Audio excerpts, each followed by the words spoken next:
wrong button, nerd. Wait. I did. Good.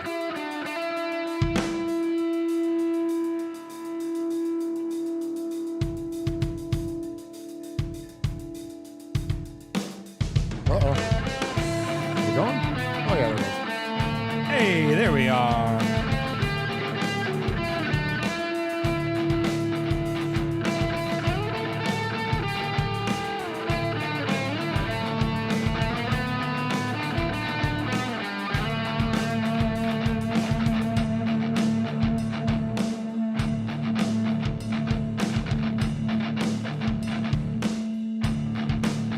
Oh, never mind. There it is. Ah, there it is. Good. Thank you, sample user. This live stream is the best.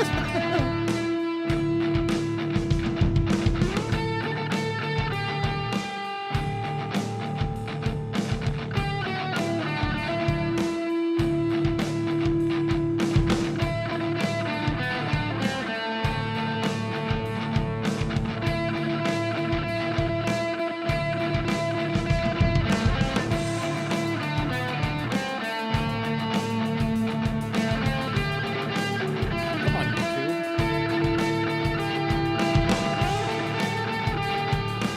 Oh, I see. It's not going to work on our screens.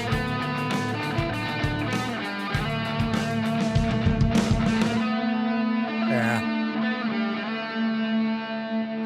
Okay. It'll work on the cave cam, though. Perfect. That's all that matters. Hi, Paul, Ron, Ty, Kevin Wynn. What's up, Kevin? Kevin's been giving us some love on the Twitter. Yeah, man. He's a good Respect, dude. Kev. Much respect. Hey, Vibrator's in there. Ooh. What's up, baby? Hooligan Nation, Jason Hunter. Paul? Paul. Hello, Paul. Hello, Paul. Is your name Paul? Kevin the Raider Nerd. What's up, Kevin? He's sending positive, non-toxic vibes. Oh, love it. We love that. That's right. So we're at episode number 283 of Raiders Fan Radio on a 316. Oh. Let's go. Jackpot, baby. Raiders baby. Raiders Fan Radio. Oakland, LA, Oakland, Vegas, Raider Nation, wherever, forever. You got your old Uncle Mosh and Raiders Fan Radio from Murf's Man Cave, taking a lighter journey into the dark side. Sit back, put your feet up, pop and top, and enjoy the ride. Here we go! Look left, look right, collecting hop, a leaping top, touchdown! We miss you, we love you, and we'll see you in the Hall of Fame. When you have great coaches, then after you have great coaches, you get great players. You have a great organization, and you tell them one thing: just win, baby. Way up the middle, intercepted Filipiano at the 50, time running down. Oakland football, and I think Oakland victory.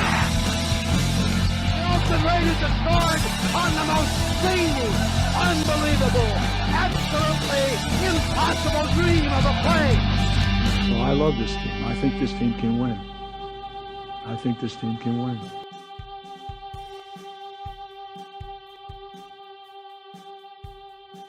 You are listening live to Raiders Fan Radio, hosted by Murf, Uncle Mosh, and Swag Jeff.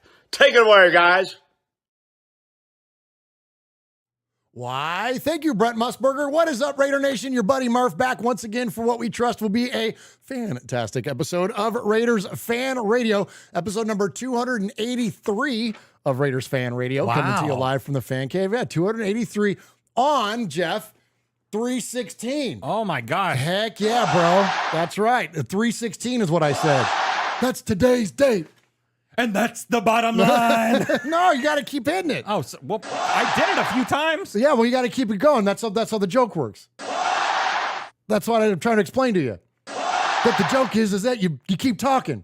And then you talk about things that are 316. Like March. Like the 16th. Like the amount of White Claws we're going to drink up in here tonight. No. Stone Cold would never drink White Claws up in anywhere. Oh my gosh. But anyways, welcome to 316. We appreciate you. Oh my gosh. And hey, right off the bat, man, I want to give respect. Oh, well, do your thing. All right. So yeah. Well, I was just going to say that we finally got to the end of that bit. Finally! Oh, shit. Finally, we get to the end of the bit. Swing and a miss. Huh? A swing. We ought to rehearse stuff once in a while. But no, I don't like it. Yeah, what's the fun of that? We're on a live show. We just got to go for it. Exactly. Anyway, so appreciate all of those of you that are joining us live tonight at youtube.com/Raiders Fan Radio. So many of our good friends are in there. Hooligan Nation, Paul Edgerton. I'm going to leave that one for Swaggo to shout out, but Tyler Raider is in there. John Ogle is in there. Kevin the Raider Nerd is in there. Michelle is in there. Michelle's not joining us tonight. She's on her way to a concert. Have fun out there, Michelle. We'll miss having you, but we'll have you back next week for sure. Heat Freak is in there. Vibrator is in there. What's up, baby? Big Ragu is in there. The Grumpy Raider is in there. Jason Hunter is in there. Kevin Wynn is in there. Volker Ball is in there. So many of our good friends. We appreciate you joining us live. Raider Dad is in there. Freddie Chavez is in there. Troy Romero is in there. Appreciate you all very much and appreciate all of those of you that are not only joining us live, where you can find us each and every week on youtube.com/Raiders Fan Radio. You can find us on any audio podcast service. And just check out any audio podcast service. Just go to you could go to Stitcher, you could go to iHeartRadio, you could go to where else are we at, Jeff? Pandora? Yeah. Spotify? Spotify, Amazon Music, anywhere you can listen to really anything. If you can hear it, you can hear us. If you can dream it, you can do it, man. So wherever you get your shit, man, we are here. We are here. We are in it to win it.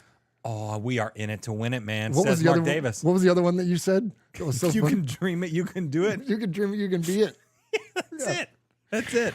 Yeah, anyway, so all right, so appreciate you, Raider Nation, so very, very much. You also see Zeke wandering around here tonight. Swag's mom is here. Hey, Swag Mom. Yeah, we got a full house here for the show. She's dancing over there.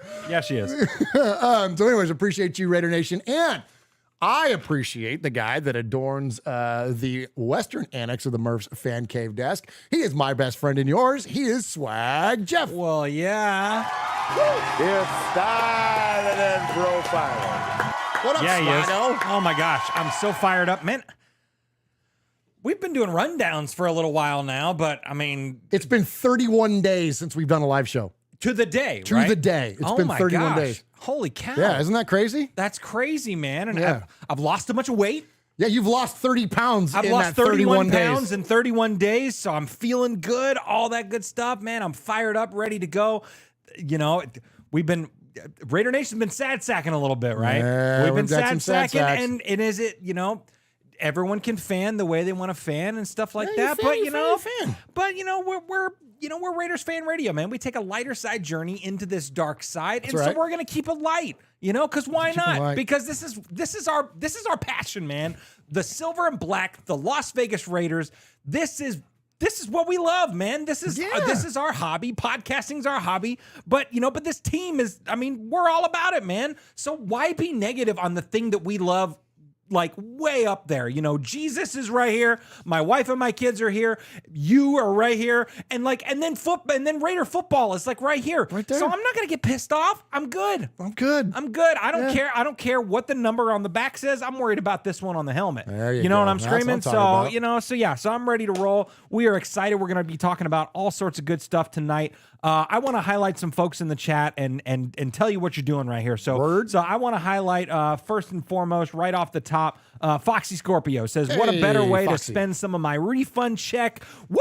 And that is a $50 donation Let's to go, the One Nation dude. Foundation right off the bat. Wow, Foxy. Thank you. That's strong. That's strong, man. It's strong, and the donations are rolling in, man. So Jason Hunter says, "What's up, you guys? First time watcher and listener. Oh, I hope awesome. y'all have a great 316. What? Oh, and he nice. donates $10 to the One Nation Foundation. Thank you, Jason.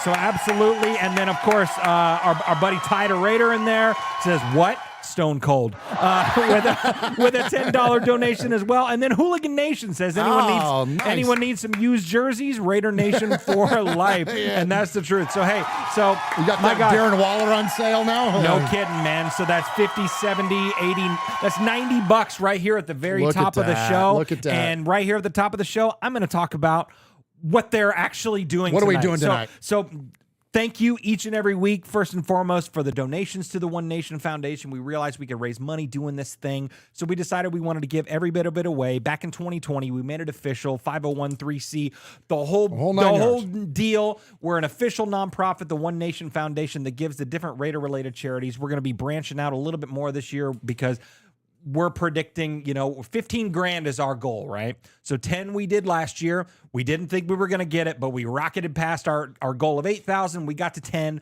So this year we want 15. And I think we're going to rocket past that again this year because some of the sponsorships that are coming on board, all that good stuff, all the great folks in the chat that each and every week, man. It's amazing. We're already almost at $100 and we're, 10 minutes in right here at the top of the show.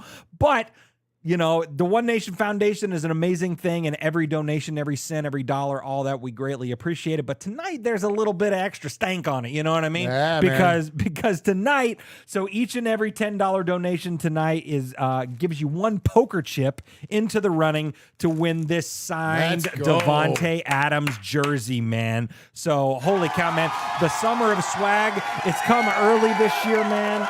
It's come early, and so we're not going to call it the summer of swag because it's still spring. In Middle Tennessee here, it's cold as shit, right? So it's the summer. It's the March swagness. March swagness, man. So basketball is kicked off today. Probably games right now, right? Games right now. There's already been the first upset. A 15 took down a 2 today. Happens every year. Happens every year. We love to see it. And so the March swagness, man. Every $10 donation tonight gives you one poker chip. There's already 4 numbers in play right here. So get your donations in, man. You've been saving up like Foxy Scorpio said. Everyone's got their refunds now, right? Everyone's done their taxes. They've done their thing. So, everyone's got a little money to play with, as that's what the kids say. So every $10 donation gets you one poker chip. Let's win this Davante Adams. Let's rocket it up. Let's start the fundraising season off right. Let's do this big. Let's get to $1,000 tonight. You know what I'm saying? Why not? Why not, man? Well, let's get it going, Raider Nation. We appreciate you very, very much and your very, very kind and generous donations. And, look, we got a bunch of extra T-shirts from the TeePublic folks. 100%. We got a bunch of other extra merch. And so we've got stuff that we're going to be giving away. Yes. Let me show you something real quick. Yeah, do that. So, yeah. So while he's reaching away for it right here. Go ahead. All right. So I want to, but before we even get into respect, but I got to give somebody respect. We partnered up with a new merch partner. So we got a new guy. So the guy that whatever didn't work out. But we've got a new guy. He's fantastic. He's hooked us up with some incredible pieces. I won't even tell you about this old Raider helmet that's here behind me. There's a whole fascinating story with that, but we got too much to get to tonight. But just to kick it off, these guys gave us this Ray Guy Hall of Fame autographed football. They just donated it to us and said, here, just take it. It's our buddy Ricky O, and he's been in the merch business for a long, long time. And of course, this thing is JSA and everything else. But we'll be auctioning this stuff off too. So again, we've got T-shirts, we've got lots of stuff around here that folks have been donating to us in order to benefit the foundation. So even if you don't win the Davante Adams signed jersey, I guess what I'm saying to you is this: is that if we start having big numbers come through like we have had in the past, we're going to hook you guys up, man. I promise you that we've got some other things that we will be sharing back with you. In fact, for those of you that are on the YouTube, Jeff's going to show you what some of the other things we got. We've got an away jersey, an away Davante Adams if jersey. you don't win it tonight, don't worry about it because there's another opportunity to win another one at another time. So we've got that for sure. We've got a signed Rich Gannon Look jersey, at that man. one, man. Like, The holy 2002 cow. MVP if you need him. Yeah, hello. And then of course we've got one of the best to ever lace him up for the silver and black. Our boy Fred Biletnikoff. Freddie B, man, an autographed Freddie B. So we've got a Freddie B as well. So and of course the Ray football, and we're more stuff is just going to keep piling in. Yeah. So the summer of swag is going to be like major epic summer of swag. So, you know, if you liked it in years past, you're going to friggin' love it this year. And it's all going to the One Nation Foundation. So why the hell not, man? You know, a Fred Biletnikoff jersey, it's going straight back to him. You know what I mean? Exactly. To his family and his foundation and the amazing work that Angela and Fred do with the Biletnikoff Center of Hope, Tracy's Place of Hope, all that good stuff. We're going to be talking about in respect. We're going to be, you know, highlighting some other folks that we're going to be working with and stuff. And, you know, I mean, and we have sponsors coming on board. Like, they see the work that, you know, you and I are kind of the face, and, you know, and Michelle and Jeff Murphy and my wife and, you know, CPA Joel and, you know, all that, you know, we're the faces of this thing to those folks. But it's Raider Nation, man. You know, it all started because of folks like Foxy Scorpio, Hooligan Nation, Ty, you know, Raider Craig, you know, all those guys, Jason Hunter, you know, I mean, Big Bass Raider wins it every single year. You know, Big Shane always comes in big and drops a hammer, all that stuff. But respect to each and every one of you guys, because you brought the attention to folks like, you know, people that we're going to partner with later in the year that we can't mention, but it's going to freaking, you know, knock your socks off. You know, different folks like, you know, Magic Mind that we're going to talk about in just a moment. Like, you know, it's really cool. Can't wait. So, yes, much respect to each and every one of you. All right. Appreciate you guys very, very much. And I look forward to giving away that jersey here at the end of the show. All right. So here we are at the top of the show. And we always take something significant within our episode number, which in this case, it's 283. Stomping 283 mud holes in your ass. But aside from that, Jeff, tell us about the significance of the number 283 when it comes to the Raiders. Absolutely. So, so 283. So we're going to be going back to 2003.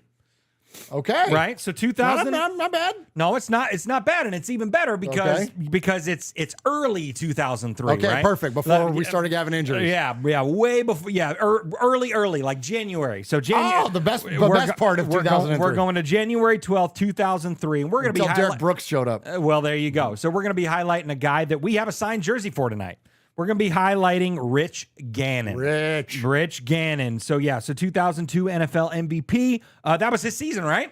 Yeah. So that's the season right before we go to the Super Bowl. All that good jazz, man. So we're going to be highlighting that 30-10 playoff win against the Jets. So the Jets, so that propels us to the AFC Championship game where we absolutely shellac the Tennessee Titans. Oh my gosh! And in amazing fashion. You know, we had pregame, we had Metallica out there rocking and rolling, doing their thing. We go out and just wax the two-tone blue in a big way and head to a Super Bowl once again. So in that game, Rich Gannon was 20 for 30 for 283 yards. Nicely done.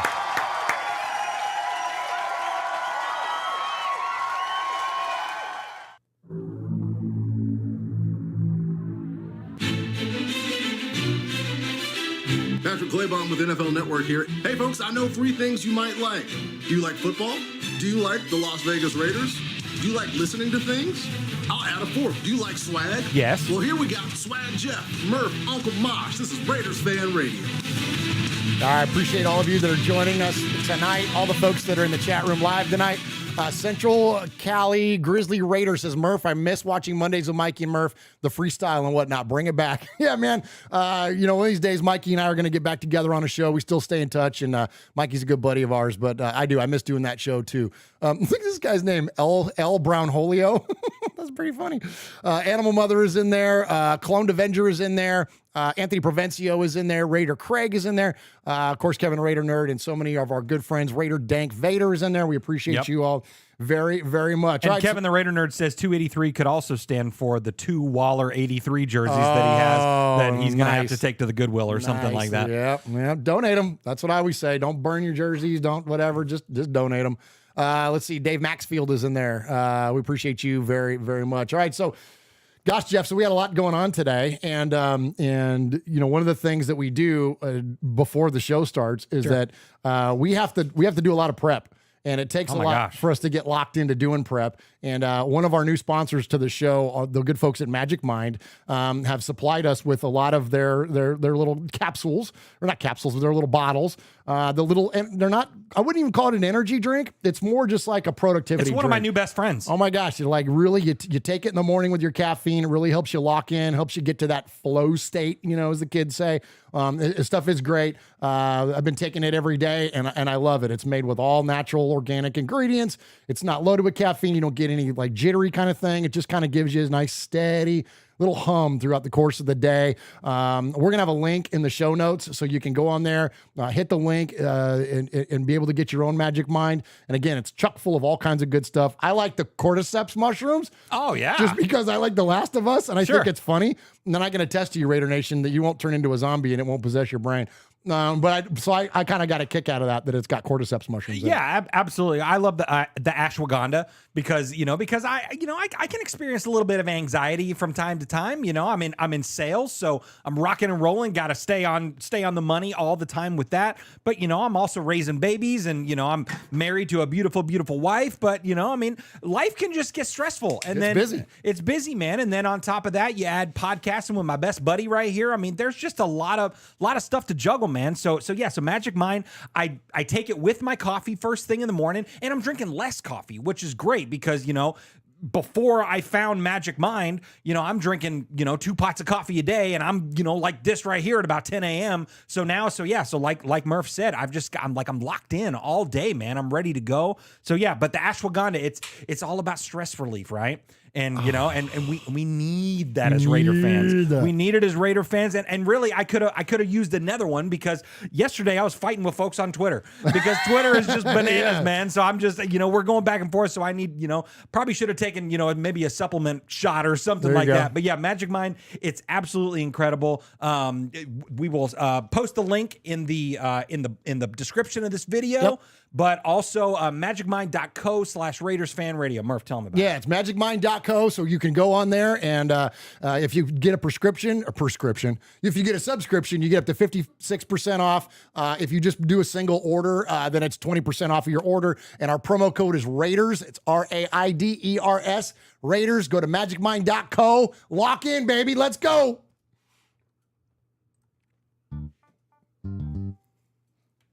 Woo! Hey, Raider Nation, you got your old Uncle Mosh here with an updated contact info.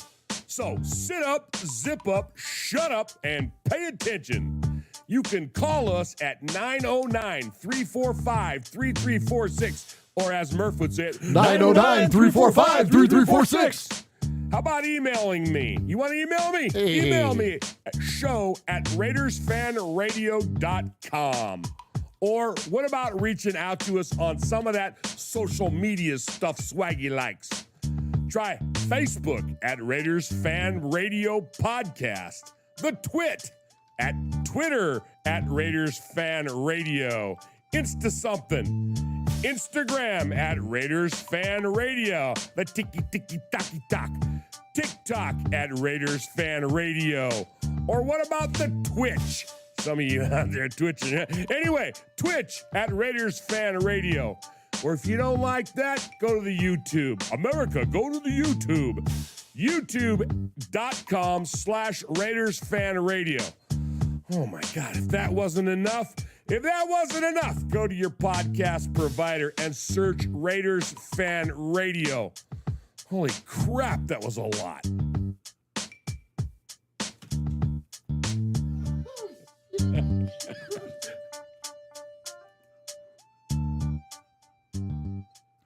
Good. Oh, dude, nice, bro. Locked in. That's mid-season form, bro. Man, that was good. Holy cow. All right.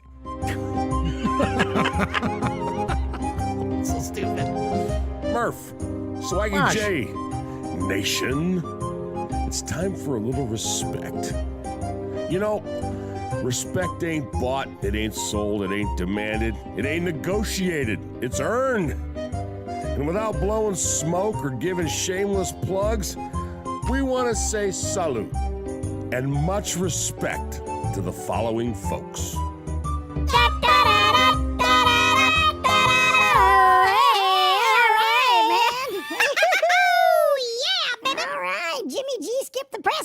went straight to the bunny ranch. Oh. Well, let's go.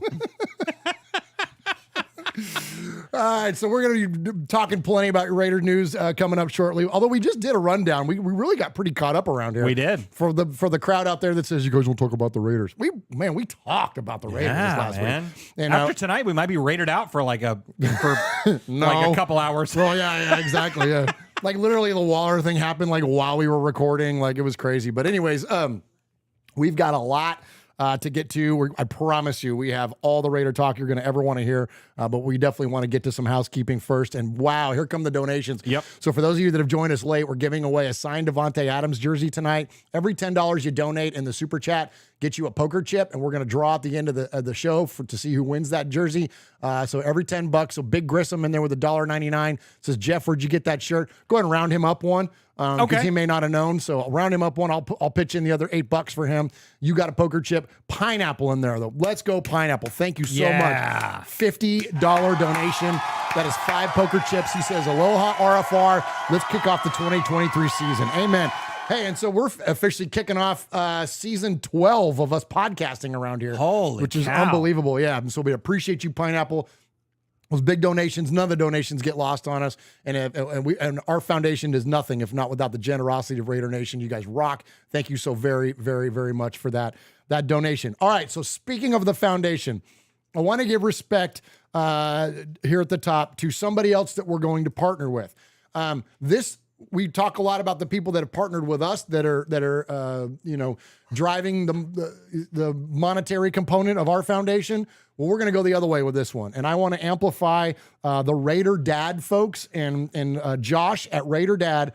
Raider Dad is an organization that provides trips to Raiders games for underprivileged kids and for families that don't have the means or resources to be able to take their own trips to Allegiant Stadium. And we're talking about a big, giant bus full of people, like 50 people at a time, going to a Raider game, families together.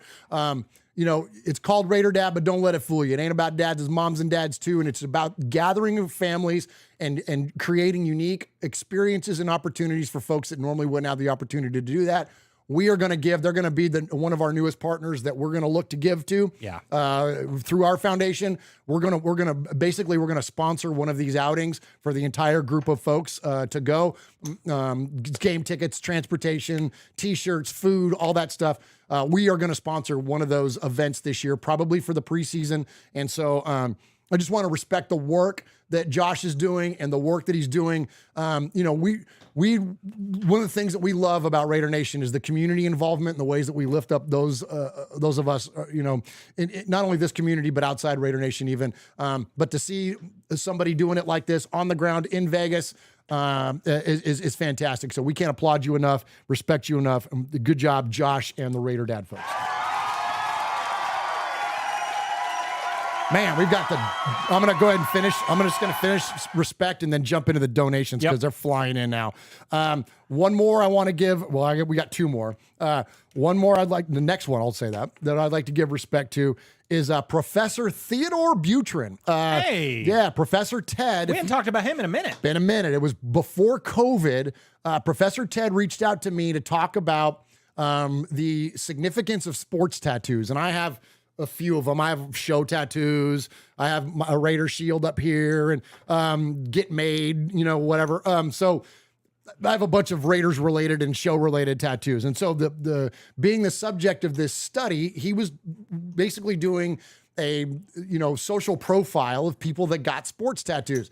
Well, they still need a few more. So COVID derailed the research, and he needs like 5 more people. So I'll type it into the chat, and I'll also have it in the show notes. If you're interested, if you've got Raiders Inc. or any sport for that matter, but I'm assuming most everybody listening to us is a Raider fan. But you might have like a Warriors thing or an A's thing or Dodgers thing or whatever. Just if you've got a sports tattoo, reach out to Professor Ted. He's at San Jose State, so his address is Theodore, Theodore.Butrin, Butryn, at sjsu.edu. Again, I'll have that in the show notes. But hit Professor Ted up. He's a super cool guy. Like, he's got ink himself. Like he's a really neat guy. And so jump in there and be part of this research project so he can finish up the study. And then when he gets done with the study, he's going to come on the show and we're going to talk about I love that. Talk about the sports set too. So it should be really, really fun. So definitely give him some support and much respect, Ted Butrin. All right, I've got one more for you, and then we're going to get into the meat of the show. Swag Jeff, you got a second to get your breath? Oh, I'm You good? You good? Because I know you had a bunch coming in there. But I want to give respect to the Bussin' with the Boys guys. Again? We didn't give respect to them. We give respect to them all the time. Well, I know, but we haven't talked about it since we went. Oh, we haven't, have we? Yeah, we haven't talked about. So Jeff and I went over to talk to Comp about the foundation, and there's nothing in stone and whatever. He's interested in it, and it's going to be up to us to be able to put a good presentation together to earn their partnership and their support. But basically, that's what we went to do. Was just, of course, we went up there just go hang with those guys because they're all great and fun. And that's where I want to give them respect. I want to give them respect for just at least being open to having a couple chuckleheads like us come in there. They were recording one of their episodes live, and Jeff and I are sitting there like watching from the wings of the bus. From outside the bus. Yeah. So, anyways, just want to give them respect for that. And I tell you, man, we get some really, really cool background and interesting conversations around those guys. You know what I mean? It's really, really cool. Yeah. What we're able to glean. It gives a new light to certain things that maybe some people are unclear of, and that's about as vague as I can be. But let's just say that I think the team is moving in the right direction. It certainly sounds and appears to be that way. Yeah. Yes. Yeah. So anyway, so much respect to those guys, and look forward to hopefully we'll get something partnered up again. It's going to be up to us. Yeah. Jeff and I are going to have to go in there and put our salesman hats on and present a good opportunity for them. 100%. But I believe that we can do that. And so thank you to those guys. All right. Get to these amazing donations coming Absolutely. in. Then let's talk about the Raiders. Absolutely. 100%. So let me scroll back up to when these donations really started. So Animal Mother says, get you some $20 donation to the One Nation Foundation. Thank you, Animal Mother. So you hooked up BG with $8, so he gave us another 10. So he said, let's go, awesome, Jimmy. Man. So yeah, so respect to that. Caesar R jumped in there, $100 donation to the One Nation Foundation. What, Caesar? Much Oh my gosh! Thank you, brother. Much respect, man. Thank you so much. And Kevin the Raider Nerd, speaking of respect, says respect to Murf and Swaggo for their positivity. $50 donation to the One Nation Foundation. Holy much cow, respect, guys. Yeah, and then Double Nine joined in. So Double Nine, I'm assuming it's probably his first time listening to the show. He says, take $10 in honor of Jimmy Goat from your favorite Niner fan. Look at that. All right. So much respect. So thank you, brother. So if you pull like what some people did with Derek Carr, now you're a Raider fan, right? There you go. Yeah. So if you much respect. So speaking of even this on the tail of the respect segment, yeah. Thank you to you all. Those like Caesar, that $100 donation. Caesar's been coming through for us a lot. On a lot of these chats, like that guy, that guy's really, really. You're doing the Lord's work in terms of giving to our foundation, man. 100%. And we can't appreciate you enough, and know that we will represent you and the rest of Raider Nation to the best of our ability when it comes to what we do with this money, and 100% of it gets given away. And so, thank you so very, very much, Caesar and Kevin and everybody else that Jeff just mentioned, man. It is. I say this every once in a while, and I really want to make sure we put it out there. I could spend an entire show telling you how thankful we are. Right. I don't know if that would be the best podcast to listen to. So I just want you all to know truly from the deepest of our spots, man. We love you guys and thank you for trusting us and with your kindness, your generosity, your money. Thank you for that. And we are going to do our best to absolutely honor that 100%. Thank you. Yep, 100%. So yeah, so if you tuned in late, so not only you're just giving to the One Nation Foundation, but you're playing for this right here. So a signed Devontae Adams jersey, home black jersey, JSA certification, beautiful signature right here. So every $10 donation gets you one poker chip into the running to win that bad boy. So let's keep racking up these donations, man. We can't thank you enough. We appreciate you. And now let's talk about the Raiders. You're listening to The Violator, and I'm live on Raider Fan Radio.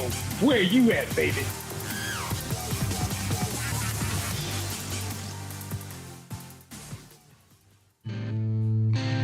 What's up, Raider Nation? It's your boy, Will Compton. You're listening to Raiders Fan Radio with my boys Murf, Swaggy Jeff, and Uncle Mosh. Tune in because they fucking put out a banger podcast. Man, I've got certain information, all right? Certain things have come to light, and, given the nature of all this new shit, this could be a lot more complex. I mean, it might not be just such a simple, What in God's holy name are you blathering about? Well, I'll tell you what I'm blathering about. I've got information, man. New shit has come to light. All right, so some new shit has come to light. So in case you're living under I don't know, I would say a Raider rock, but I guess it would have to be a Bronco rock or something. We have signed some free agents, some significant free agents. Maybe, arguably, as some would pose it. But certainly the most high profile is one James Q. Garoppolo as he comes over from the Niners. And, so the Raiders, we talked about the details of the contract a little bit ago on the rundown. And we're going to hear from Pat McAfee show here in a little bit where they detail kind of the structure of the contract. I think that, so as we're recording, so I'll just say this, as we're recording, there's a little bit of a conspiracy going on, or a little controversy at a minimum, as Uncle Mosh would say. They had his press conference scheduled. We know he's in the building. They were showing his video all day long of Jimmy and Jacoby Myers and Philip Dorsett and a lot of the Raiders, Brandon Faison in there signing his deal, like all this stuff. And then all of a sudden, Jimmy is a no-show not a no-show for the press conference. Initially, they delayed it, and then they just flat out postponed it. So the conspiracy is, why? So does that mean, did he fail a physical? Did he come up dirty on a test? And I'm not saying that he some PD or whatever, but a lot of times players get popped for stuff they didn't realize they were doing or whatever. Sure. But did he have a test come back dirty? Did he fail a physical? Is there a contract thing? I don't know. I don't quite think that. I think it's got to be something. They already had the details of the contract worked out 3 days ago. So I don't suspect that there's something contractual that's going on, but there's something going on, and the Raiders aren't telling us what it is. And so does that make me nervous? A little bit. As why much, wouldn't it? Yeah, as much as we're all about positivity and all that kind of stuff. And the reason why is because Stidham's already gone. Chase Garbers is QB number 1 until Jimmy Garoppolo gets on the board. So we delayed in the, are we back in play? Could be for the Aaron Rodgers sweepstakes. Could we still make a move there? You start thinking about what we're looking at if we don't have Garoppolo. And, a lot of people didn't like the Garoppolo signing, and that's fine. I don't think that it was going to prevent us from drafting somebody in the first round, but now it accelerates the necessity of that player that you draft in the first round being an effective starter if something happens with Jimmy, because outside of that, I don't know what our options would be. There's not an overriding will be oh yeah, but then there's this guy's there and then this guy's there. Even the other, the lower tiered free agents are starting to get signed. Sure. Who's it? Well, I saw with Indianapolis today. Oh man. Oh, I don't know. Yeah. Anyway. I don't know. But quarterbacks are a lot of those quarterbacks are off the board. So, you look at, another guy that folks talked about is, maybe they bring Baker in. Maybe they bring a guy like him, but now he's gone. So, so you see all these people get signed and stuff. So postponing a press conference like that, it's Gardner Minshew. That's who's going to the Colts. Minshew, yes, absolutely. So, so it makes your, puts a little, pit in your stomach right there, and you're like, what's going on here? Yeah, because we're past the second tier free agent. Because I would consider guys like Gardner Minshew and Baker Mayfield. That's your tier 2, maybe even 3 of quarterbacks. Well, we're now past that. So now it's oh shit. It's not good. And so is it the Roger Saffold type thing where, he failed the physical with the Raiders, then the Raiders cut the deal, and then he went past a physical with St. Louis at the time. Sure. Right. And so they end up, so I don't think it's quite that, but something's going on, and we'll find out soon enough. I wish we had an answer today because we're going to talk a lot about the significance of Jimmy Garoppolo and what he may or may not be bringing to the table for the Raiders. But if in terms of playing, but man, he may not even be our quarterback. I hope not. I hope it's not something with that level of severity. I'm very confused. I'm very confused. You know, they were all in on showing us these videos right off the bat. The dude walks into the facility and the social media team is just like, you know, right there, ready to go. And then he's kind of MIA. And it's like, okay, like, you know, I mean, all the folks that are still supporting the Raiders and not, you know, shitting on them and all that, like, now we're kind of like, okay, like, what is happening here? Like, let's find an answer, like, sooner rather than later, right? You know, you got to find out. So yeah, so, you know, the content that we're giving you on the show may be, you know, completely irrelevant. Completely, yeah. It just doesn't matter. You know what I mean? When it's all said and done. But but yeah. So hopefully we hear an answer soon, and you know, and that may play into the reason why the Las Vegas Raiders were so quiet today. You know, it's first full day of free agent signing, and we didn't do nothing. You know what I mean? It was absolutely quiet. You know, I mean, because they're marching everybody through the building, like I said. Like, yeah, Robert Spillane had his press conference today. Sure. Like, the Raiders were all over social media talking about everything that they've done. Yeah. But I've seen some people also, you know, make a petition to fire Josh McDaniels. So maybe that happened today. You know? Oh my gosh, yeah. Oh my gosh. Yeah, I don't know, man. Yeah, it's goofy, man. Yeah, Animal Mother in there says, our world is pain, man. I'm telling you, like, this Raider thing, man, is not for the faint of heart. Unbelievable. So Aaron Mose in there says, Brady, 1-year deal, LOL. You know what, though? Like, okay, I'm calling him, like for real. Like, okay. He's the first phone call that I think I'm making, because after that, like, yeah, like we're talking about Brian Hoyer or blessed Matt Ryan. Like, I mean, like, I'm serious, like, there's not a really good option out there for us, Raider Nation. Yeah. Like, Jason Hunter said I could be the quarterback. You probably could. We probably could. Yeah. Jay Michael says we better trade for Stidham. Yeah. Like, I mean, seriously, like, jeez. Anyways, so we'll see where this thing goes. But yeah, if this for real, if this, I'm glad we're talking about this, because that's a little bit of an epiphany. If this deal goes south, I am freaking blowing up Thomas Allen Brady. Like, I'm showing up at his house, begging for him to come and be a quarterback. Yep. Like, I mean, you know, regardless of who you draft. Showing up with a freaking stereo over the top, right? Like John Cusack can say anything. Cusack, yeah. Just cranking Peter Gabriel, man. That's it. Yeah. Oh my gosh, man. Gonna be interesting. All right. So let's go ahead and talk about this guy that may not play for the Raiders.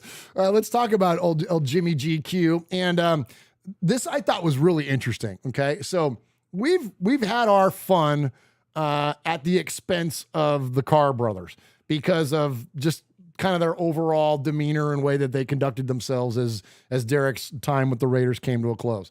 And David Carr in particular has gotten a lot of run from us around here just because I thought everything that he was saying and doing was so petty. And I get defending your brother, but it just like his tactics were just like juvenile to me at best. That said, like always, just because somebody does something they don't care for, we don't care for, doesn't mean that if they have logic and reason at a different point, we're willing to feature them. You've even heard Stephen A. Smith and Colin Cowherd on this show, for crying out loud. Sure. So I'm going to feature one David Duke Carr, which is his real name, which blows me away still. But anyways, we're going to feature David Carr talking about Jimmy Garoppolo. Okay. And listen to this fair and balanced reporting coming from a Carr. So you bring in Jimmy, who is going to run Josh's system, and he's done it before. He's had success there. So this makes a lot of sense. And then even at the $20 million or so mark, it makes a lot of sense because you have pieces that you have to fill. That's why the Aaron Rodgers thing never made sense to me going to Las Vegas. They have just too many holes. Yeah. You got to be able to fill those. As a GM, like, you know, you can't go out and spend $50 million on a quarterback when you have that many pieces that you got to fill. So now you can use some of that money, fill the defensive side, and the Raider fans just got to be patient. Like, this is not a, we're not going to go compete with Kansas City. We're not going to do all that stuff. Now, they could go out. They could find a way to fill some of those spots, make a good run at it, and Josh could get someone to run his system and do the things that he wants. Absolutely, you could do that. But I think that this might be a long play. This might be that you can still draft a quarterback. You could still look down the road. Maybe next year draft a quarterback. Jimmy's going to play great football. Hey, Jimmy's a good quarterback. He wins a lot of football games. He's in a system he's comfortable with. Still got Tay Adams. Still got Josh Jacobs. Yeah. You got some good pieces. Now you got some room to kind of maneuver and put some other pieces out there. I got to give him props, man. That was a pretty good take. Pretty good take, David. Yeah. And And that doesn't just come from somebody that's a Raider fan. Like, that's a good take. Like, he's right. All those things that he said are truly in place. Does that mean that, like we said on the rundown, does that mean we're going to win 12 games? Does that mean that we're not going to suck? No. But in terms of analysis, he's right. The Raiders are set up pretty freaking good on offense, and we've got a pretty freaking good quarterback to manage this offense. So, yeah, 100%, man. So, yeah, I mean, you got to shore up tight end. You know, so whether that means bringing Foster Moreau back, whether that means, I mean, this draft is just heavy like crazy, and with tight end, you know, the cat out of Georgia, the Iowa guy. I mean, there's plenty of Iowa options. tight ends. I'm the biggest. I'm all about it. Bang the freaking table for Iowa tight ends. I am man. all about it, man. So yeah, so there's a couple pieces on offense you got to shore up at tight end. You know, you still got to get a quarterback. You know, I still don't know if we're gonna trade up to go get, you know, a higher pick or whatever, or you just get best defensive player available and then go get Hendon Hooker in the second. But defense. But offense, you know, yeah, David makes a great point. I mean, that's, you know, I mean, he's not going to say that, well, my brother didn't know how to run that offense right, you know, whatever. Yeah. But, you know, but he doesn't have to, because we all watch the games and stuff like that. And we saw that maybe there was some mismanagement in games and stuff like that. And yeah, you know, McDaniels is not perfect by any means at all, but, you know, that's, it may just be that, you know, we needed the right fit. So yeah, so it's unbelievable. So David Carr, man, like, we've been giving that guy a lot of shit, right? You know, I've got that some bitch muted on Twitter right now. So I didn't listen to that. Oh, okay, but solid. I can get Good down stuff. with that. Good stuff. Absolutely. So appreciate old David Carr there. Also appreciate John Ogle in the chat. Hey, it says QB might be a mystery. Just draft well, baby. Appreciate you, John Ogle, because that comment comes along with a $10 donation, which earns him a poker chip in order to get in the running to win. As Jeff is so eloquently modeling, he's like the Raider version of Vanna White over there. I love that. You do, yeah. You love that shit. Yes, 100%. Yeah, so 100%. Every $10 donation gets you one of these. There you go. Well, it doesn't get you one of these. It gets you into the running to win this. Yeah. If we were giving away signed Devontae Adams jerseys for Caesar R has 10 of them right now. Oh my gosh, yeah. The foundation, we'd be, exactly. Yeah. We'd be in the red. Okay, so next up, let's check in with our former NFL MVP. He is the one and only Rich Gannon. And let's check in with something else I always like to say, too.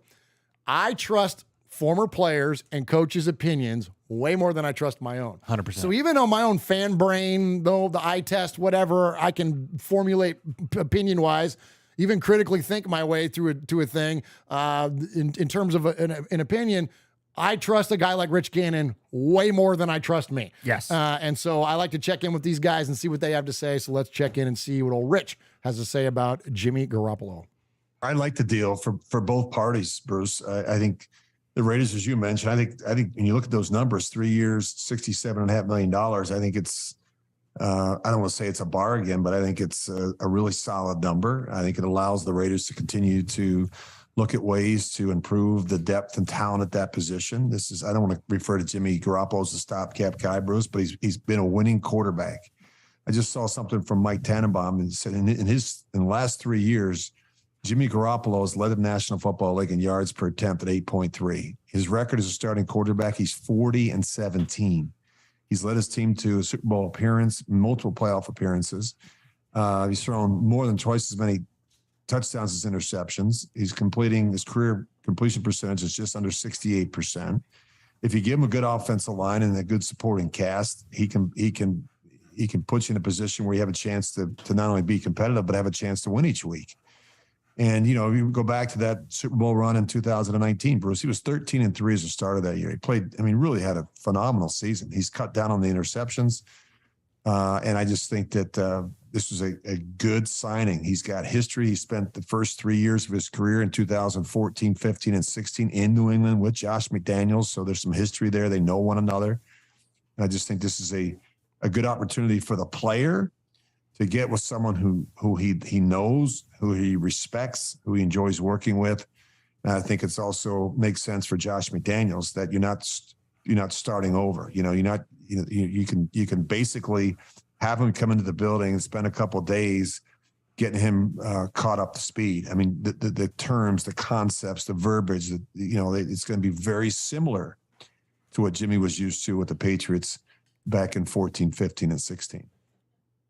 I love it, man. And that's look, the when you look at Jimmy's number, and there's some other folks that talk about Jimmy's numbers, he's not going to dazzle you with his numbers. No. But that's not the teams that he was playing for. He wasn't built on, or he wasn't built. He wasn't playing on teams that were built to be these offensive juggernauts. They ran the football and they played great defense. I think that's what the Raiders are trying to do. Now you can debate on the effectiveness of their building on a defense. You can't argue the running game portion of it. Right. When you have you're literally the best there is at it. But it's gonna be interesting to see where this goes. But defensively, but just know this, that that's what they're trying to do. They're trying to build an efficient football team, for lack of a better term. Yeah. Thing that's all about timing. It's all about precision. It's all about toughness, and it's all, you know what I mean. It's built on those things. It's not we are not going to have a big high flying offense. If anything, the dynamicism ideally should come from your defense.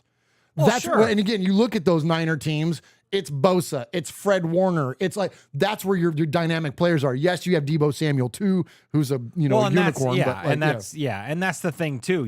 Jimmy's not gonna, he's not gonna hit that deep ball all the time, but it's gonna allow folks like Devontae Adams, Hunter Renfro, Jacoby Myers, Philip Dorsett. We're gonna see those folks shine because look what he did with Deebo, right? Deebo is, this amazing athlete. He's fast. He's all that stuff. But all that was yak, right? Yards after catch and stuff like that. So we're going to see a different version of those things. But I think it's exciting. But, at the end of the day, like Rich said, say what you want. Yes, Jimmy Garoppolo had a great defense, but he also brought his team to a Super Bowl. Let's not forget that. He's one of two active quarterbacks that has brought a team to a Super Bowl right now. And it's Patrick Mahomes and it's Jimmy Garoppolo. So, it's, or has a ring or whatever the stat is. I think it's active quarterbacks with a ring right now is Jimmy. Oh, yeah, because he's got two with New England. He's got two with New England, but he's also carried his own team to a Super Bowl too. Sure. So, he's not a scrub by any means. No, he's not. And he does, listen, he's got a deep ball. Yes, he is a dinker and dunker, and it's all about the timing and the precision, all that stuff like I talked about.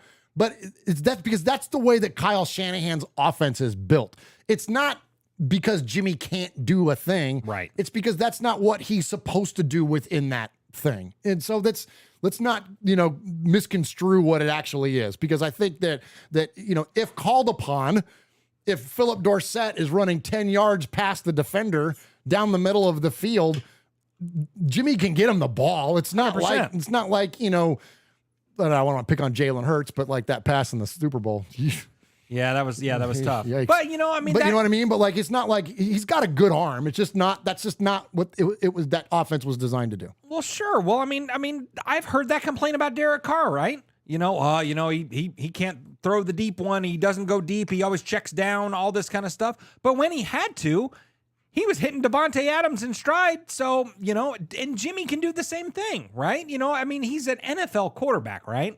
These guys are not just he going to can still throw it 55 yards in the air. You know what I mean? Yeah, on the low end. You know what I mean? So, these guys can still heave the ball down the field. So, rest easy, Raider Nation, because this guy can still do his thing and all that. But, I'm excited about the fact that he is going to fit into this offense. He knows the system. He knows the game plan, all that stuff. He's got a great relationship with Josh McDaniels. You see on social media, he's bro hugging and dabbing up Josh McDaniels and all that stuff. So, instead of looking at that negatively, like, oh, we ought to change our name to the Ratriots. We ought to change our name to Patriot West. Just be excited that you got a quarterback and a coach that are like right here. Same. So, I don't care where they come from. I don't give a damn. They're with the silver and black now, right? That's exactly right. I don't want to totally harp on it. We'll get to the next clip here, but I'll just say this, that Al Davis was a Charger. Willie Brown was a Bronco. Lyle Alzado was a Bronco. Bill Romanowski was a Bronco and a Niner. Look, man, players come from different teams and all the time. And so you know, I don't have that hang up. Like, it makes sense to me. Like, if I get a new job, I'm going to surround myself with the people that led to my success at my previous job. Like, if I go work for a new gig based on what I do now, I'm calling Swaggo, and I'm like, come on. Absolutely. You know what I mean? It's what Ziggler, look, they literally were a paired deal, with Ziggler and McDaniels. It shouldn't surprise you one single bit that they're trying to surround themselves with players that they're familiar with. And you know what? And they were successful with. They were successful with. And like, and I've heard this once, I've heard it 1,000 times, and that's not entirely wrong. I'd say that it doesn't consider the entirety of the story, but people on Twitter and whatnot with Belichick's coaching tree sucks. Yeah, I don't disagree for the majority of it, but there are exceptions. And so I'm going to have faith that McDaniels can also be one of those exceptions. And one of the ones that I brought up was Vrabel. And I swear to goodness, I had somebody on freaking Twitter say, well, where's your proof that Mike Vrabel was influenced by Bill Belichick's coaching? I'm like, are you freaking serious? The guy played the majority of his career under Bill Belichick. And if you know anything about the Tennessee Titans and how they're constructed, it's the Patriot way, man. 100%. It's exactly that same model. And so I don't think it's that misinformed or that misguided to try to do those things that were familiar. Yes, I understand that it's probably was a lot more Tom Brady and a lot less Bill Belichick than maybe we once have thought about once upon a time. But still, that culture that they've constructed and the culture that they've created, it's had nothing but a track record of success, and it happens obviously in New England, and it happened in Tennessee, man. Yeah. Like, Vrabel surrounded himself with a bunch of expatriate players and people and on the staff, and they've literally built that thing.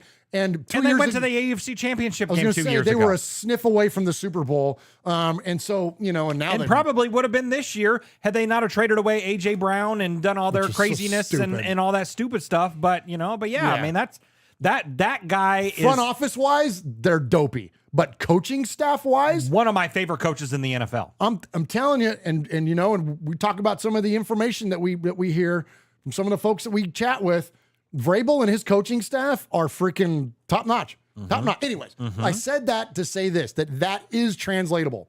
It can translate to the Raiders. So don't get too hung up on the name of the team or the place that they came from before that. Frankly, it doesn't matter. All that matters is what it is today. Today they are in silver and black, and that will it will only matter tomorrow if they become, you know, players for other teams. Then I won't worry about it. But anyway, all right. Next up, so let's get to so for some of the detractor comments, let's check in with Sean O'Hara and Good Morning Football, because it's very interesting here. He's got some positivity to his take, but he also brings up, again, very fairly, some of the detractors and some of the reasons that it may not work with a Jimmy Garoppolo. Yeah, and when it comes to like stats, I was like, hey, you know what? All right, let's compare playoff games. Well, you can't do that because Derek Carr's been in one, Jimmy G's been in a lot, but you mentioned the big games. The interesting thing for me is like I don't know what category I'm putting either one of these quarterbacks in, because I look at them both and I say, boy, I don't know how they finish games. Surprisingly, our researcher came up with this stat right here on Derek Carr, which I did not realize. Look who's got the most game-winning drives in the last 5 seasons. Right now. I wouldn't know. Not Tom Brady, not Kirk Cousins, not Russell. A questionable defense will do that for you. Yeah. The other surprise is Jimmy G's actually on that list. So I look at that discrepancy right there. I didn't realize Derek Carr had that many game-winning drives. Okay, so that's great. All right, so maybe there's some big shoes to fill for Jimmy G coming in. But I look at Derek Carr and Jimmy G, and the biggest difference I see is just an accuracy issue. I don't think Derek Carr throws as good of a dirty pocket ball as Jimmy Garoppolo. All right, Jimmy Garoppolo will stand in there. He is Captain Courageous. He takes hits. He takes shots. When things get muddy around Derek, I feel like the ball starts to spray and he starts to overthrow a little bit. So I think there's big shoes to fill from that standpoint, from Jimmy G, the comebacks. But look at Jimmy G. Yeah, honest, overthrow it. Vegas, like, it's all about how you finish the night. Right? Go on. It's all about how you close. Go on. Okay. Here is Jimmy G's issue. All right, the last time we saw him in a big game, it was an overthrow. It was a missed throw to Emmanuel Sanders. Right? They lose the Super Bowl. Every single time we see Jimmy G in a big game in the fourth quarter, like, he doesn't step up to the plate. Okay. So I've got a little stat here, right here, a full screen that I'd love to show you. With Jimmy G in the fourth quarter, just take a look at some of these numbers right here as we see some highlights right here. This is Jimmy G in the fourth quarter in his last 6 playoff games. Okay, that's rough. All right, not one touchdown? Not one touchdown in 6 games in the fourth quarter. That's when you got to be your best. 3. All right, so here's what I'm thinking, Jeff. Okay, so there's the. Can I address what he said about Derek though? Sure, go ahead. Because he talks about Derek, he goes, when he gets under pressure, sometimes he overthrows it, or he throws it in the dirt on 3rd and 15. Like, yeah, but I think he's talking about that because he gets those happy feet. Yeah, and he gets moving, and then he gets too much loft on the ball, and that's what I think that's what he's talking about, man. Is it like whatever? Anyway, that's okay. Derek's long history. Where was I going with it? Oh, the no touchdowns in the fourth quarter. Yeah, that's tough, man. That's a tough stat, and you don't see it there, but it was a 48% completion percentage. That's not great. Now that said, is it worth considering? Well, this is a run first offense that he's playing in. So again, he's not going to have the numbers that dazzle you. But that said, you'll want to see more productivity out of your quarterback than that. But the big thing though, it's W's, Jeff. At the end of the day, that's it, dude. It's W's. And listen, I know that, and there's comments in the chat room about, all these wins came from defense. No one's going to argue that. Just like no one would argue. Except some of them didn't. Well, hang on though. So just like I would, dang it, Jeff, you made me lose my train of thought. Sorry. So the Jimmy won with the effectiveness of that defense. Just like we have also said around here, yes, if Derek Carr would have had a better defense, his win-loss record would have been better as well. There's no arguing that. So you're 100% correct. That said, you can't just have a good defense and a shit-ass quarterback and expect to win a football game. You only have to have your quarterback do what you expect him to do. That's all we're looking for. So you got to remember that, yes, he did get all those wins with that great defense, but he did exactly what they expected and needed him to do. I'm hoping that the Raiders will build a team that will be similar. That same idea. Because if it's all going to go on the shoulders of Jimmy Garoppolo, if that's what ultimately the situation we're in, it's going to be a fail.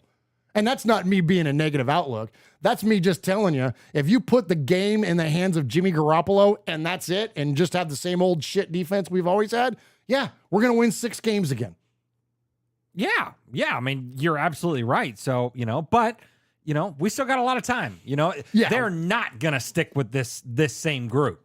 There's still a lot of holes that need to be filled and all this stuff, and they're going to fill them. Plain and simple. There's still a lot of people, we've seen rumors that, we're in the sweepstakes for Bobby Wagner, who was, and you and I were talking about it off the air yesterday, I think, or the day before, whatever, asking how old he was. He's still good. Like, he's 32 or 31 or something like that. Like, he's still got some tread on the tires. Oh, yeah. Dude. So, so you still got a lot of guys out there like that, and the draft, dude. We always, the draft is where you win your Super Bowls, right? That's where you win win everything. So, so I don't think it will all fall on Jimmy Garoppolo. It can't. No, it can't. It can't. And so, all right, so let's check in with the guys at the Pat McAfee show, and let's hear what they had to say about old Jimmy G coming to Vegas. All right, we got comp update for Jimmy G being a brand new Raider. The Raiders are giving former 49ers quarterback Jimmy Garoppolo a 3-year, $67.5 million deal, including $34 million guaranteed per source. Congratulations, Jimmy G, getting another $34 million. They win, which is what Jimmy G does. That goes up to $67.5 million. That's a lot of money to Jimmy G. Congratulations to him. Remember, he was obviously with the Patriots, backed up to Tom Brady. Then he gets traded to the Niners, and as soon as he gets there, they win. That's all they do. They were a bad football team. Jimmy G gets there middle of the season, late end of the season. They just win, just all the way out. Then the next year, they win, go to the Super Bowl. Misses one throw. Emmanuel Sanders. One throw. Then it leads to speculation. Is this the quarterback of the future, this guy? Maybe that's why he was the backup. That literally starts happening, even though all he did was win whenever he was playing quarterback for the San Francisco 49ers. He gets hurt a couple different times. They stink whenever he's hurt. The Niners decide to seemingly move on and trade all the way up to get Trey Lance. Trey Lance situation becomes what it is, where he gets hurt. They bring Jimmy G back now. He's back home with McDaniels, getting potentially $67.5 million if they win probably 5 straight Super Bowls or 3 straight Super Bowls or whatever. But I'm happy for Jimmy G. This is a good ending for him.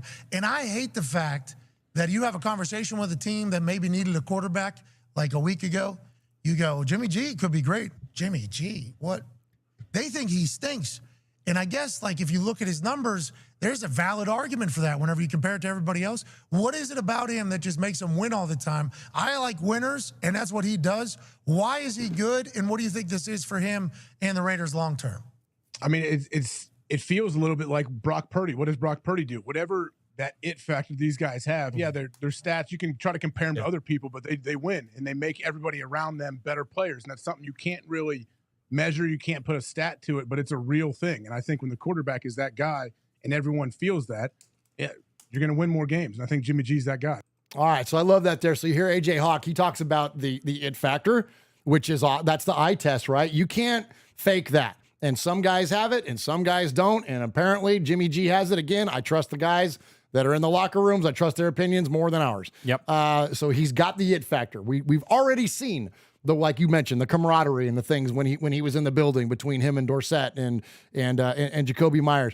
The other thing I think though is interesting too about Garoppolo is that he will put the team in positions to be successful. He's not going to put the defense in a challenging spot. That's where you can also impact the game on both sides of the ball by being responsible, right? By not giving them a short field, by extending out some drives, by doing those things that even though you're not putting points on the board, scoring those touchdowns, doing those things, you're setting up the defense for success because they're not winded, they're not backed up to their own goal line. And unfortunately, those are some of the situations that we've seen a lot. Look at our losses last year when we had big margins of big leads in games and then ended up losing was because our freaking offense couldn't stay on the field for more than 3 plays. Right. Sometimes less than that. I mean, that doesn't do your defense any favors.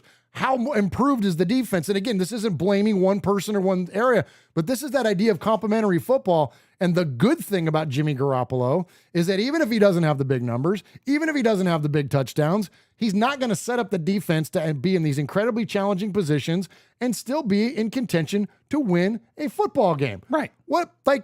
Okay, that's what their expectation is of him, and that's what we'll hopefully get. So if he ends up signing and doesn't...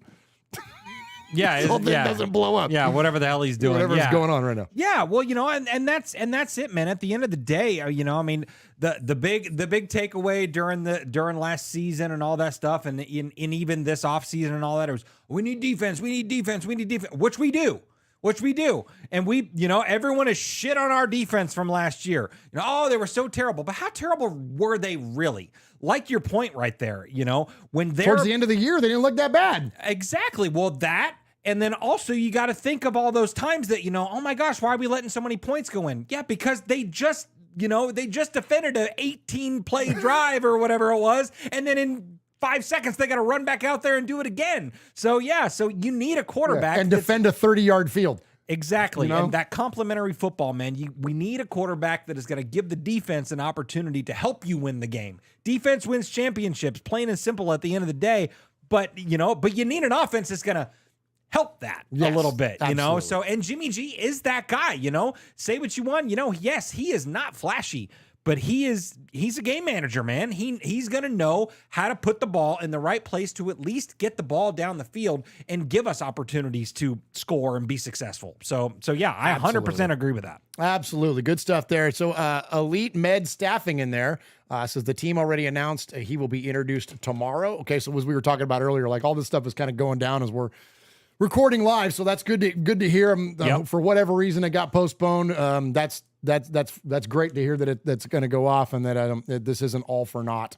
Hey, shout out that last donation that we had in there, Jeff. That was a big one. And then let's hit a break and then talk about some of the other guys. Yeah, absolutely. Let me scroll back up here to the top. Oh yeah, Big Shane. Big Shane. Absolutely. So Big Shane, much respect. He says, I'm fine with Jimmy G if we actually sign him, but at this point it seems like anything is possible with this organization. They sure haven't made it easy to be excited about anything, but I am Raider Nation for life. I've had expectations for health reasons, but he's ready to go. $100 donation to the One Nation Foundation. So Big Shane, much respect. Always dropping a hammer especially on these giveaway nights and stuff like that. So if you tuned in late, we are raffling off a signed Devontae Adams jersey right here with a JSA certificate of authenticity right there, the home black right here. So get in the mix, man. So I set a goal at the beginning of the night. I'd love to get $1,000. We're halfway there, man. We're at like $500, man. Nice. So much respect. Yeah, we're going to talk about some of these other free agents and all that, and then get to see fans. So you still got plenty of time to give to the One Nation Foundation for a chance to win this jersey. Hey Raider Nation, this is Max Crosby from the Oakland Raiders. And goes down, and Max Crosby, who forced a fumble last week. You're listening to Murf, Mosh, and Swag Jeff on Raiders Fan Radio. Thank you so much. Just win, baby. All right, appreciate everybody joining us live. Man, it's been forever. It's been a month since we've been in here, and it's amazing. Of course, we've had the rundowns coming through and the RFR conversations, but yeah, and there's so many new people in the chat. Like I'm staring at my screen right now, and like 4 or 5 people like I've never seen in here. Shout them out, man. Shout them out. Yeah. Jay Ray is in there. Let's see. Mark Salter. I think we've seen him in here before, but welcome back. Elite Med Staffing, Double 9, Art White. You know, ITK Raider Snake is in there. Harry, what is it? Setatestes. Oh, there, Harry Setatestes. Okay, there you go. I get it. Zing, got it right there. Ricardo Diaz is in there. Phone call for Bend Over. That's it, man. I feel like a freaking idiot on that one. Quentin Hood. Is there an Edith Puthie here? Jesus. Did you ever see that Saturday Night Live skit? No. Yeah, her lady's name was Edith Puthie. I'm just telling you what they said. Yeah, and hey, and we're setting record. You're such a damn idiot. You're That's such funny, a damn. Yeah, you're funny. No, it's funny. I know it is. All right. Shut up. So when we're setting record. We've never had this many people watching the show at one time ever. Oh, thank you all. Thank you all very much. So thank you very much for tuning in. So hey, we signed Jimmy Garoppolo, but we also did a couple other things, right? Yeah, we did. Yeah, talk about it. Come here, Zeke. Zeke's over there. Zeke's over there growling and barking. He wants to be part of it. All right, well, then I'll talk about it. You talk about it because we've got some other free agents that we signed. I've got some audio clips on 2 of them, which you have written there. So when you get to those guys, we'll play the audio. But tell us, Jeff, about all the free agents that are not named Jimmy Garoppolo. Absolutely. Well, so we got Jacoby Myers, right? So pretty much that is the hook, line, and sinker, I'd say, for Mac Hollins. So, Mac Hollins probably had to leave anyway because he's number 10, right? So, it was time. It was time to go anyway. But and I liked Mac Hollins. I do too. I do. Would hate to see him go, and sounds like he probably will. But he succeeded with the silver and black, and so he should get some much deserved money moving forward. Absolutely. I'd say he'll definitely, just like Nelson Aguilar, just like freaking Zay Jones. Like it's how many wide receiver 2s have we done that to the last 3 or 4 years? Absolutely. Right? we've got them their bag elsewhere. So much respect to Matt Collins. But yeah, Jacoby Myers coming in. He was already playing for the Raiders last year. He throw that. He's probably QB. He's QB2 right now. And Chandler Jones, if the sack thing doesn't work out, you could always be wide receiver because y'all got a freaking connection, right? Absolutely. So Jacoby Myers comes in, another Patriots guy, so everyone was super excited about another Patriot being in the building. Let's see, we had Marcus Epps come in, a safety out of the Eagles, so, a safety that brought the team to the Super Bowl, that elite defense and all that, and, people were underwhelmed by that pick, but yeah, I'm with it. I like it. Sure. I like it. Philip Dorsett, another wide receiver, another Patriot. Burner. He is. He's really fast. So that's what we need, man. And that's what the Raiders are all about, man, right? Speed, those sexy things right there. And Philip Dorsett, yes, he may not be as sexy, but he's fast. And that makes him sexy. Absolutely. You know what I mean? Yeah. So 100%. And then we bring back a familiar face, right? So we bring back Brandon Fassion, right? Yeah. So we bring gone for a year and then back for a year, now, back again. So we bring him back. Cornerback, he was very successful under Gus Bradley with the Colts last year. Oh, very much so. So he was the number 2 corner besides Stephon Gilmore. So he got he got some good experience there. So bringing him back, we're doing that. And then Robert, is it Spillane? Spillane, yeah. Spillane. Yeah. So, and he's a Steelers guy. And a lot of people were also extremely underwhelmed with that pick. But, being that we're in Middle Tennessee, we got to see him lay wood on Derrick Henry last year. Like, I mean, Absolutely. freaking, like, knocked that dude on his ass. And that is At the goal line. At the goal line. At the That's goal line. no easy feat, man. And he did it, man. So I'm with it. Why not? Absolutely. And I love it that, so here's this young man out of Western Michigan, rival of Eastern Michigan, where Max Crosby played. And so, you know, he was he was signed originally as an undrafted free agent by the Titans. So he was going up against Derrick Henry all day long in practice every day. So certainly wasn't intimidated by him. And that's the thing about Derrick Henry. If you're intimidated by the guy, forget it. He's going to mow through you. And so this dude comes up and freaking, you know, look, any linebacker that's willing to stick his nose in there like that and play the run, like, I'm all about it. And he's definitely going to be a depth guy. This isn't going to be, like, you know, he's not going to be our starting inside linebacker. We're certainly going to still be on the lookout for a Bobby Wagner or somebody like that. But some of our familiar faces. Yeah, like a Perryman but I think Perryman is going to get a big money contract somewhere else. So too. I hate that. Yeah, I hate that too. But anyway, so but let's check in. I've got some audio from Robert Spillane on his press conference today. Good. Yeah. Crosby has always been a dominant force on the football field. I mean, his size, speed, and athleticism speaks for that. So it was actually great getting to talk to Max last night, and he gave me a call on the phone and congratulated me in becoming a Raider. He told me a fun story about when he was a freshman with Eastern Michigan, and I was on the punt team. We kind of got into a sort of a confrontation, and he remembered this, and he shared the story with me. So we had some exchange of words for each other, and our respect for each other has only grown since that moment. Crosby has always been a dominant. All right, there you go. So he talks about Max being such a dominant player, and I love that they have a little bit of a rivalry there with Eastern and Western Michigan. And I'm anybody that's willing to play that kind of be a little bit of a dog, a little bit of depth in the rotation, I think is definitely a good thing. So hey, I want to address something John Ogle says in the chat. Okay, they're talking about in there the chat room. I love our chat room too, by the way. Yes, I love it. These guys, they have their own conversations going on. Yeah. That are really well informed. Way and more great. interesting than what you and I say. are talking about. And they're talking about something that you and I, though, we did talk about off air a few days ago. They're talking about Renfro's money and when it becomes guaranteed. And that is 3 days after after free agency or after the league season. Anyways, whatever. It's tomorrow. Yeah. It ends up being the 17th is when all this stuff comes due. So you and I were saying, like, well, if they're going to trade him, they're going to trade him hurry now. up and do it. Oh, Yeah. it was the day Myers signed. It was the day. Right. It was the day that we agreed to terms with Myers because we were like, oh, okay. Well, does that mean now he's going to take over the slot position? And are we going to trade Renfro? And we were like, well, if he's going to move, he's going to move now. I mean, like, seriously, like, okay, Paul says $8 million tomorrow. $8 million tomorrow. So keep an eye on your freaking Twitter feed overnight if you're interested in that story, because that thing could pop anytime if they're going to trade him. But I don't think so. I think that Devontae and Myers and Renfro as your 1, 2, 3, and now Dorsett is your fourth guy to bring in on when you want to spread it out and really, get a guy going fast down the field. I think that's what this is going to look like. I hope it does for Josh McDaniels' sake, right? Right. Oh my gosh, dude. If Hunter Renfro gets traded away, I mean, people are literally going to shit their pants, right? Absolutely. It's going to be bananas. So yeah, but no, I agree with you, man. Say what you will, that Patriot offense. I mean, it's because it's what we got to compare it to, right? So you look at that, you see what Edelman and Amendola did. Two slot guys and Wes Welker and all that stuff. I mean, a lot of those guys were on the same team at the same time, and they were all successful. Yeah, 5'9" white guys that can play the slot. Okay, sign me up for that. Yeah, I'm in. It's crazy. Yeah, I'm in. It's crazy. So yeah, I'm with you, dude. I don't think that he's going to go anywhere. I think that he's going to fit. Now, the only thing that I will say is this.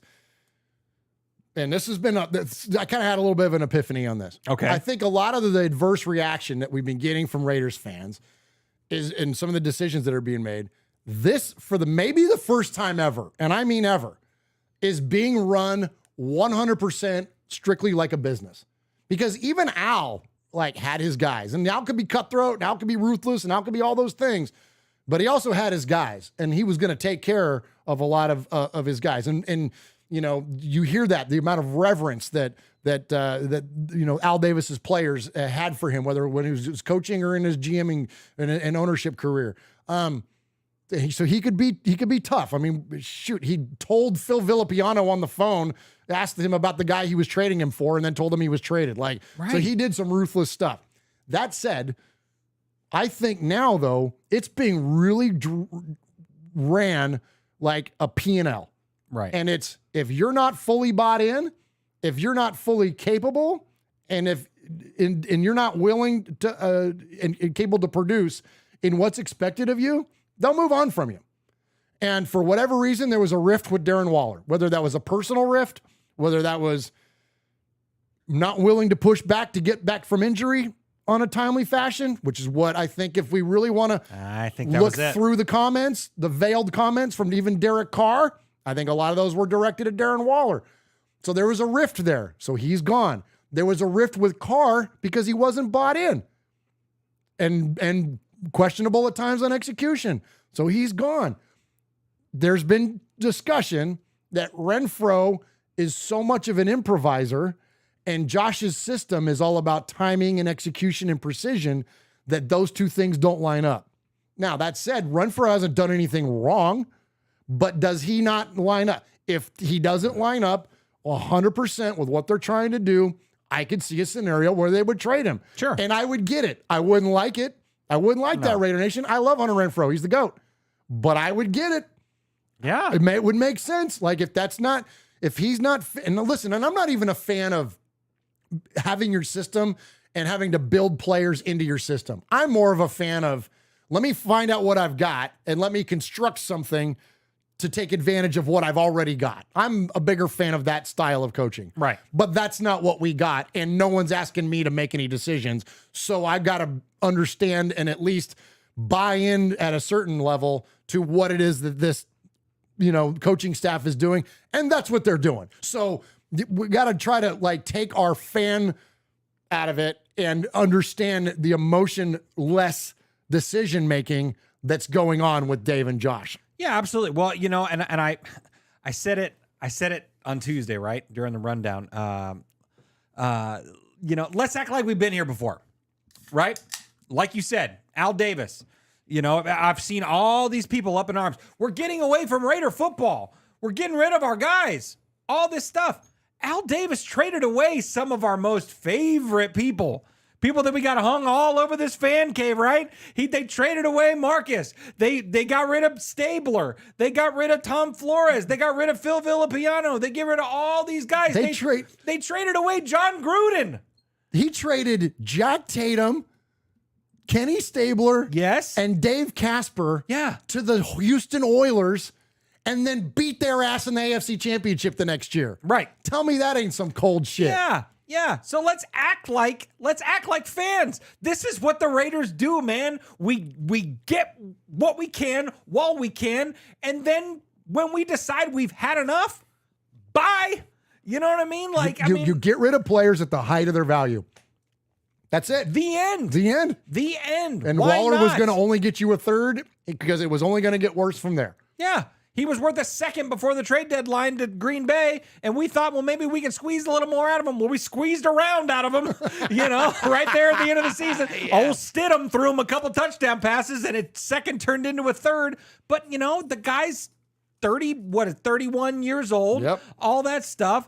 And, a little bit of drama was around him a little bit, and has been injured 14 games in the last 2 seasons. So, 5 touchdowns in the last 2 years. Oh yeah, that's awesome. How many? That productivity. That's only about 1 touchdown behind what Foster Moreau had. All right. You know what I mean? So yes, and I get he's injured, but we need people that are durable.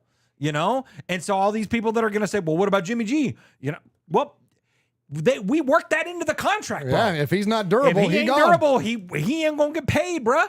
So let's keep that in mind. But yeah, don't act brand new on this stuff, man. This is Al Davis football still. Let's not forget that. Absolutely. I mean, he's the father of the modern day NFL, man. So all teams are a derivative of Al, frankly.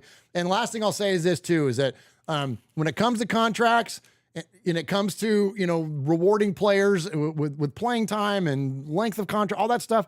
Never forget, it's always about what they think you're going to do, not what you've done in the past. That's 100%. Players don't get paid by what you don't get a contract that's honored your commitment to what you've done before. It's all going forward. And if this coaching staff doesn't think that player X, Y, or Z is going to do anything for them going forward, then they're going to move on. So anyways, I'm hoping Renfro, to go full circle and then get back into this, I'm hoping that's not the case with Hunter Renfro. True. And that he's on our team tomorrow. But if they're going to do it, it's going to happen now. All right. So speaking of the guy that would replace him, the one, I guess probably the last free agent. How many more we got left? I got Jacoby left, and then who else? Then we'll move We're on. good to go. All right. So let's go ahead and check in with Ian Rappaport as he announces the Jacoby Myers deal. Jacoby Myers, the top receiver. Jacoby Myers, the Sorry about that. top receiver on the market, is headed to the Las Vegas Raiders. Sources say it is a deal for 3 years, $33 million, gets $21 million guaranteed. This deal negotiated to the wee hours of the night and this morning by agent Drew Rosenhaus and Robert Bailey, along with Raiders general manager Dave Ziegler. And now for the Las Vegas Raiders, they get big-time offensive weapons. Of course, Jimmy Garoppolo yesterday signed a 3-year deal, set to be their starting quarterback. And now another New England Titan and a familiar face, Jacoby Myers, who already knows Josh McDaniels' system, who can fit right into everything they're doing in Las Vegas. He now heads to the Raiders. All right, there we go. So Jacoby Myers comes to the Raiders. I like the signing. I think that's as you heard, he was the best free agent wide receiver available. As Jeff said on the show last, the rundown show, this last one we did, if you're in the market for wide receivers, whether the draft or free agency, it's a rough year to be looking for one of those guys. So thankfully the Raiders got the best one that was out there, best one on the board, and I'm looking forward to see what he's going to do in the silver and black. So let's go ahead and hit a break, and then it's time for the Sea of Fans mailbag. Are ya fuckers? This is Captain Jack. You're listening to the soothing sounds of Raiders Fan Radio with Murf, Uncle Mosh, and that wonderful gentleman, Swag Jeff. What the fuck are you doing?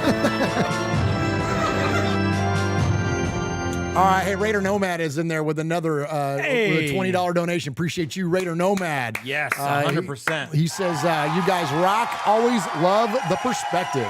Appreciate you, Raider Nomad. You rock, brother, and appreciate that donation and all the kindness and generosity headed towards the One Nation Foundation tonight. We're giving away, of course, that signed Davante Adams jersey, and appreciate you all. Let's see, there you go. Swaggo showing it up there on his camera. Yep. That thing's she's a beaut. She's a beaut. She's a beaut. All right, so let's go ahead and jump into the Sea of Fans mailbag. There he is, baiting, looking. He's under the gun. He's tied, he throws. It is.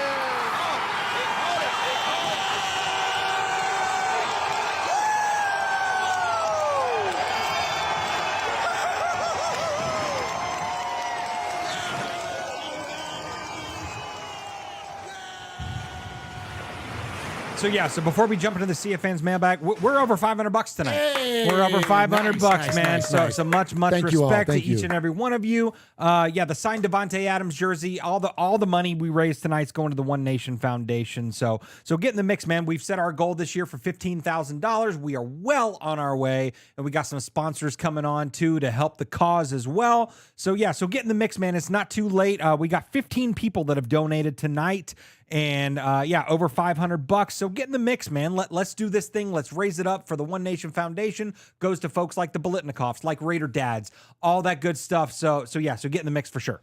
Appreciate you, Raider Nation, very much. All right, so before we jump into the Sea of Fans, Frank from NorCal says, "Hey Murph, hey Frank, get off McDaniel's jock until he actually does something as head coach." Look, Frank, I'm gonna tell you this, and this is what I don't know if you heard on our rundown the other day. I'm going to choose to be positive. We don't know. You're right. He's got to do something as a head coach. Winning 6 games is not going to get it done. And he might be a total and complete failure. But right now, he's the head coach of my favorite football team, and so I'm going to have his back. I'm going to look for reasons I'm going to try to find reasons to highlight things that could be positive, that could contribute to the winning formula for our football team. I'm going to do that relentlessly because I invest my time into Raiders stuff, and I'm not going to invest my time into something I'm going to be negative and pissed off about, because if I'm going to be that way, I will just not do it. So that's why I choose to be ain't nobody on anybody's jock. Nobody's a bootlicker. No one's an apologist. I'm not blind to the idea of what the results are. I get all that stuff and I understand it all. But that's not where my disposition is going to take me. I'm going to look for things to be excited about because that's all we got, man. That's all we got. 'Cause what else are we going to do? If I sit here and bitch and complain and moan and cry about every little thing, then guess what? Nothing changes. So why not just highlight it with some reasons that maybe it could work, Frank? That's all I'm doing. So maybe something nice will happen. Let's not forget some of these other coaches that we were really high on in the past and stuff like that. I mean, talking about most recent, John Gruden, when he came in, everyone was all crazy, all excited and stuff like that, just like we were with Josh McDaniels when he came in. How many games did John Gruden win in his first season? Not many. I don't remember, but I think it was like 4. It was like 4. Yeah, it was like 4. Yeah. So two more than or 2 less than Josh McDaniels won in his first season. So let's give the time to cook. Let's do his thing. Yes, it was not successful. It sucked. Winning 6 games and having the 7th overall pick. I don't want the 7th overall pick. I want to be at like pick 26, because that means we were successful the year prior. But let's give the guys a chance, man. We've got the 7th overall pick. We're moving, we're wheeling and dealing. And yes, they're not all amazing picks, but let's not free agents and stuff like that as well. But let's not forget that these guys did come from New England and they did have a lot of success. And those guys never made those big, crazy, sexy picks and stuff like that. But it was all about fit, all about how this team is going to grow. And everyone complained sometimes about stuff that Mike Mayock did, John Gruden did, all that stuff in the past. But look what we did. They built something pretty cool. We made the playoffs in 2021. And yes, unfortunately, John Gruden wasn't able to see that because he had his own thing. But Mike Mayock got to see it. And we got to see the rewards of that. Unfortunately, we shit the bed in the playoffs a little bit. But we got to see something cool. So give these guys a minute to do the thing. We're definitely going to be positive around here. Absolutely. And, Raider Mojo in there says he gives no reasons, in my opinion. I'm a 45-year fan, and this is the worst I've felt about the Raiders. Look, listen, guys. Yeah, you're probably right. No, I totally disagree. Well, yeah, that's your new response to everything. Yeah, you're probably right. That's your new response to everything. No, Mojo, I totally disagree, man. And look, I've turned that calendar more times than you. And this is not the worst. I mean, do you not remember 2006? Do you not remember Mike White as your head coach? Do you not remember, you know what I mean? You not remember what's his name and his bed and breakfast offense for Art Shell during the second tenure of Art Shell? Come on, man. We've had a parade of pitiful seasons. The post-Gruden years were awful, where you literally had no chance. You couldn't get excited. Here's what I would say is the difference, is that now you got social media. Now you've got everything is amplified. Everyone has an opinion. As long as you got one of these, and I'm holding up my phone, and a couple of thumbs, you got an opinion, and everybody espouses that, and it's become highly polarized, and it displays much, much different. But I disagree that in 45 years, the worst you felt about the Raiders. Do you remember Jamarcus Russell? Hello. Do you remember those days? Do you remember Mark Wilson? Do you remember that we had some ugly freaking times? Do you remember the late 90s before John Gruden? Do you remember the post Tom Flores era before Art Shell got there? Come on, man. We've had some lean years. As the kids say, don't act brand new. So, I mean, and I'm not taking a run at you, Mojo, per se, but I would argue that for somebody that's as tenured of a fan as you are, if you really think back to it and get true with yourself, brother, we've had it way rougher than this. This ain't nothing compared to some of those days in the early 2000s. Well, and unfortunately, there have been worse times and stuff like that, but Twitter wasn't really a thing back then. That's what I'm saying. You know what I mean? So so we see it all the time, right? It's, we're in your face, yeah. And unfortunately, there's a lot of fans out there that are negative. There's some content creators that are holy shit negative and stuff like that. And so you're getting force-fed this stuff, right? So you're getting force-fed and, you're like, oh my gosh, this is terrible. This is terrible. How terrible is it really? Or are you just seeing it from every angle coming at you, how terrible that it is? And you're seeing all these other people going, oh my gosh, this sucks. Oh, it's awful. But come on, act like we've been here before. You've been around there 45 times. Yeah, we've had a lot of shit, in your 45 years. You've seen some cool times and you've seen more bad than cool. But you know what? At the end of the day, we are exposed to it a lot more than what we were in years past. So, at the end of the day, well, all we got to do is try to be positive, man. Just be happy. That's it. Jay Ray nurses Jim Plunkett. How many people thought he sucked? A lot of people did. Most people did. My uncle Murf, the guy that I got my name from, most diehard Raider fans I've ever known, indoctrinated me into this. One of the guys that indoctrinated into this Raider fandom didn't like Jim Plunkett. Used to call his passes wounded ducks because every time he would drop back to pass and throw it deep, it would this ugly looking ball. People that weren't fans of Jim Plunkett. Al Davis wasn't a fan of Jim Plunkett. Like, you know what I mean? If not for circumstance of Dan Pastorini breaking his leg, Plunkett never comes in and wins 2 Super Bowls. Right. So, like, that's what I'm saying. Like, there's a lot of things, man, in our history. The Tales by Diesel in there. It says if it's just win, baby, we would have started the quarterback for the last games. No, we wouldn't have, because he would have been guaranteed his money and they wouldn't have been able to move on from him. Come on, y'all. Like, there's a bigger picture. Like, let's critically think our way through this with all of the information, not the selected amount of information that fits your or anybody else's narrative. Look at the big damn picture. And if you want to be negative about it, after look at the big picture, knock yourself out. But that's not the path that we're going to take. All right, let's go ahead and get on here to the Sea of Fans mailbag. You've got more donations in there, don't you, Jeff? Should we announce that one? Yeah, sure. Absolutely. So, Michael Rohr, $20 donation to the One Nation Foundation. So much respect to you. Appreciate the donation. Yeah, we're at like $540 right now. So let's keep these donations coming, man, because it's all going to a great cause.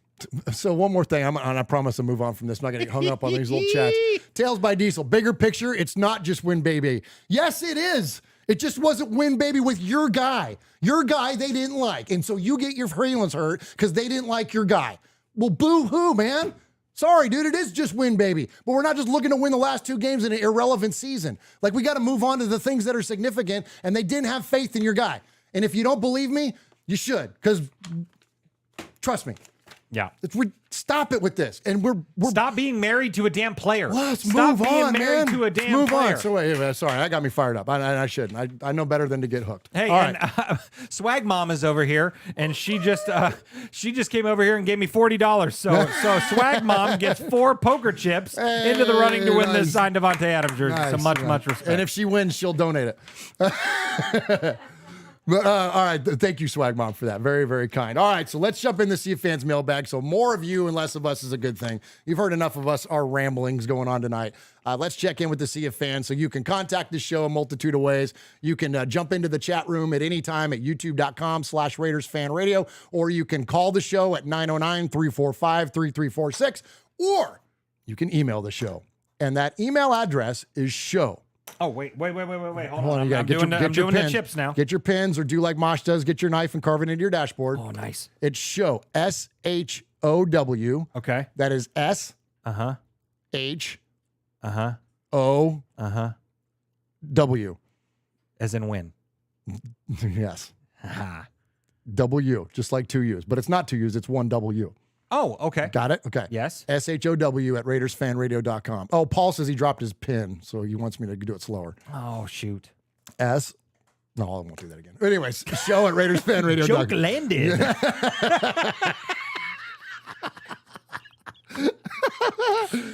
All right, Andy Kaufman, move on from this one. Hey. All right, so appreciate you all very, very much. And Swag Jeff, who do we have starting off tonight? Oh my gosh, of course. Let's see. We have a contender to the UK RFR title. Holy cow! Well, we got a contender Hey, for Paul. worst email reader. Check this out, me. Paul. Yeah. I miss Michelle. Hey there, Murf and the team. First time emailing, long time listening, and following, although not live, seen as it's stupid o'clock here in the UK. Love your show, and given I'm across the pond, you guys give me a good feeling of connection with everything Raiders. Felt compelled to send a message as the effing hysteria with Raider fans lately is just staggering. Found myself getting some real stick online, and I don't dare suggest that we try and give the regime time to do it their way.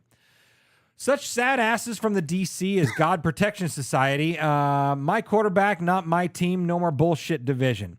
Comments like, can't support this team anymore while these clowns are in charge. And I think, well, F off then. Go follow your fleur-de-lis and polish Derek's balls. Okay. Seriously, though, I liked Carr and was sad it didn't work, but the fact of the matter is that it didn't. Josh sent him packing and didn't make me want to change my allegiance. Wish there wasn't so much division out there, and maybe it's just the perception I get from afar and engaging in Twitter and Facebook comments. Nope. It doesn't matter how far away you are. That's just what's happening. Personally, it feels like these guys are top professionals who want to win and have a plan to do so. They were handed a shit sandwich from failing top draft picks, thanks to Chucky and Mayock. I'm excited to see how this thing gets retooled after another rebuild. Anyway, I'll keep tweeting you bitches, you two bitch. God, Jeff. Oh my gosh. Personally, anyways, I'll keep tweeting you to bitch or praise when I'm drunk. I'll keep tweeting you two bitches. I wish that somebody would have said. I wish you would have said that too. Yeah. I'll keep tweeting you bitches. I'll keep tweeting you to bitch or praise while I'm drunk after games. Much love from Ian, the Yorkshire Raider. Hey. Nice. Much respect. So I don't know my England map very well. No. How far is Yorkshire from Shropshire? Paul's in the chat room tonight. Yeah, he is. Where's Yorkshire, Paul? How far is that from you? And how cool is that now we have 2 Shire Raiders emailing the show? I love it. Well, yeah. I hope it's not like a threat to the throne or something there. Nah, but he can be. Paul's he can be VP. Yeah, there you go. Assistant to the assistant to the assistant. Yeah, there you go. All right, next up, we've got Hooligan Nation, and I've got that email, and Hooligan Nation says, "What's up, RFR? It's Hooligan Nation, long-time caller, first-time listener. Strike that, reverse it. To the thousands in attendance, and the millions watching around the world. It's time for the main event. Combine is over. Free agency has begun, and the draft is just days away. I might have drank too many Red Bulls today, or I may just be extra excited in what we really ramp up the season for Raiders football. Either way, it's a good day to be part of Raider Nation." Now, that's what I'm talking about. Yep. That's the kind of attitude I'm talking about having around here. Today's a good day to be part of Raider Nation, the best fan base in all the world. With Josh Jacobs franchise tagged, you can at least breathe a little easier knowing he's coming back, which turns to us the ongoing elephant in the room. So what you take of the quarterback prospects after the combine? The more I see of Will Levis, the more I think he's the right pick for us. I'm kind of leaning into that direction too, man. It's just as a scenario. I think he eats bananas with a peel. Oh, stop it, Jeff. So what? Doesn't matter. Okay. Like that's not. Well, who cares? Okay. I care about his efficiency in the red zone. I don't care if he eats. I care about the way he eats his snacks. I don't care what he eats with a peel on it. Whatever. Hey. Start that shit.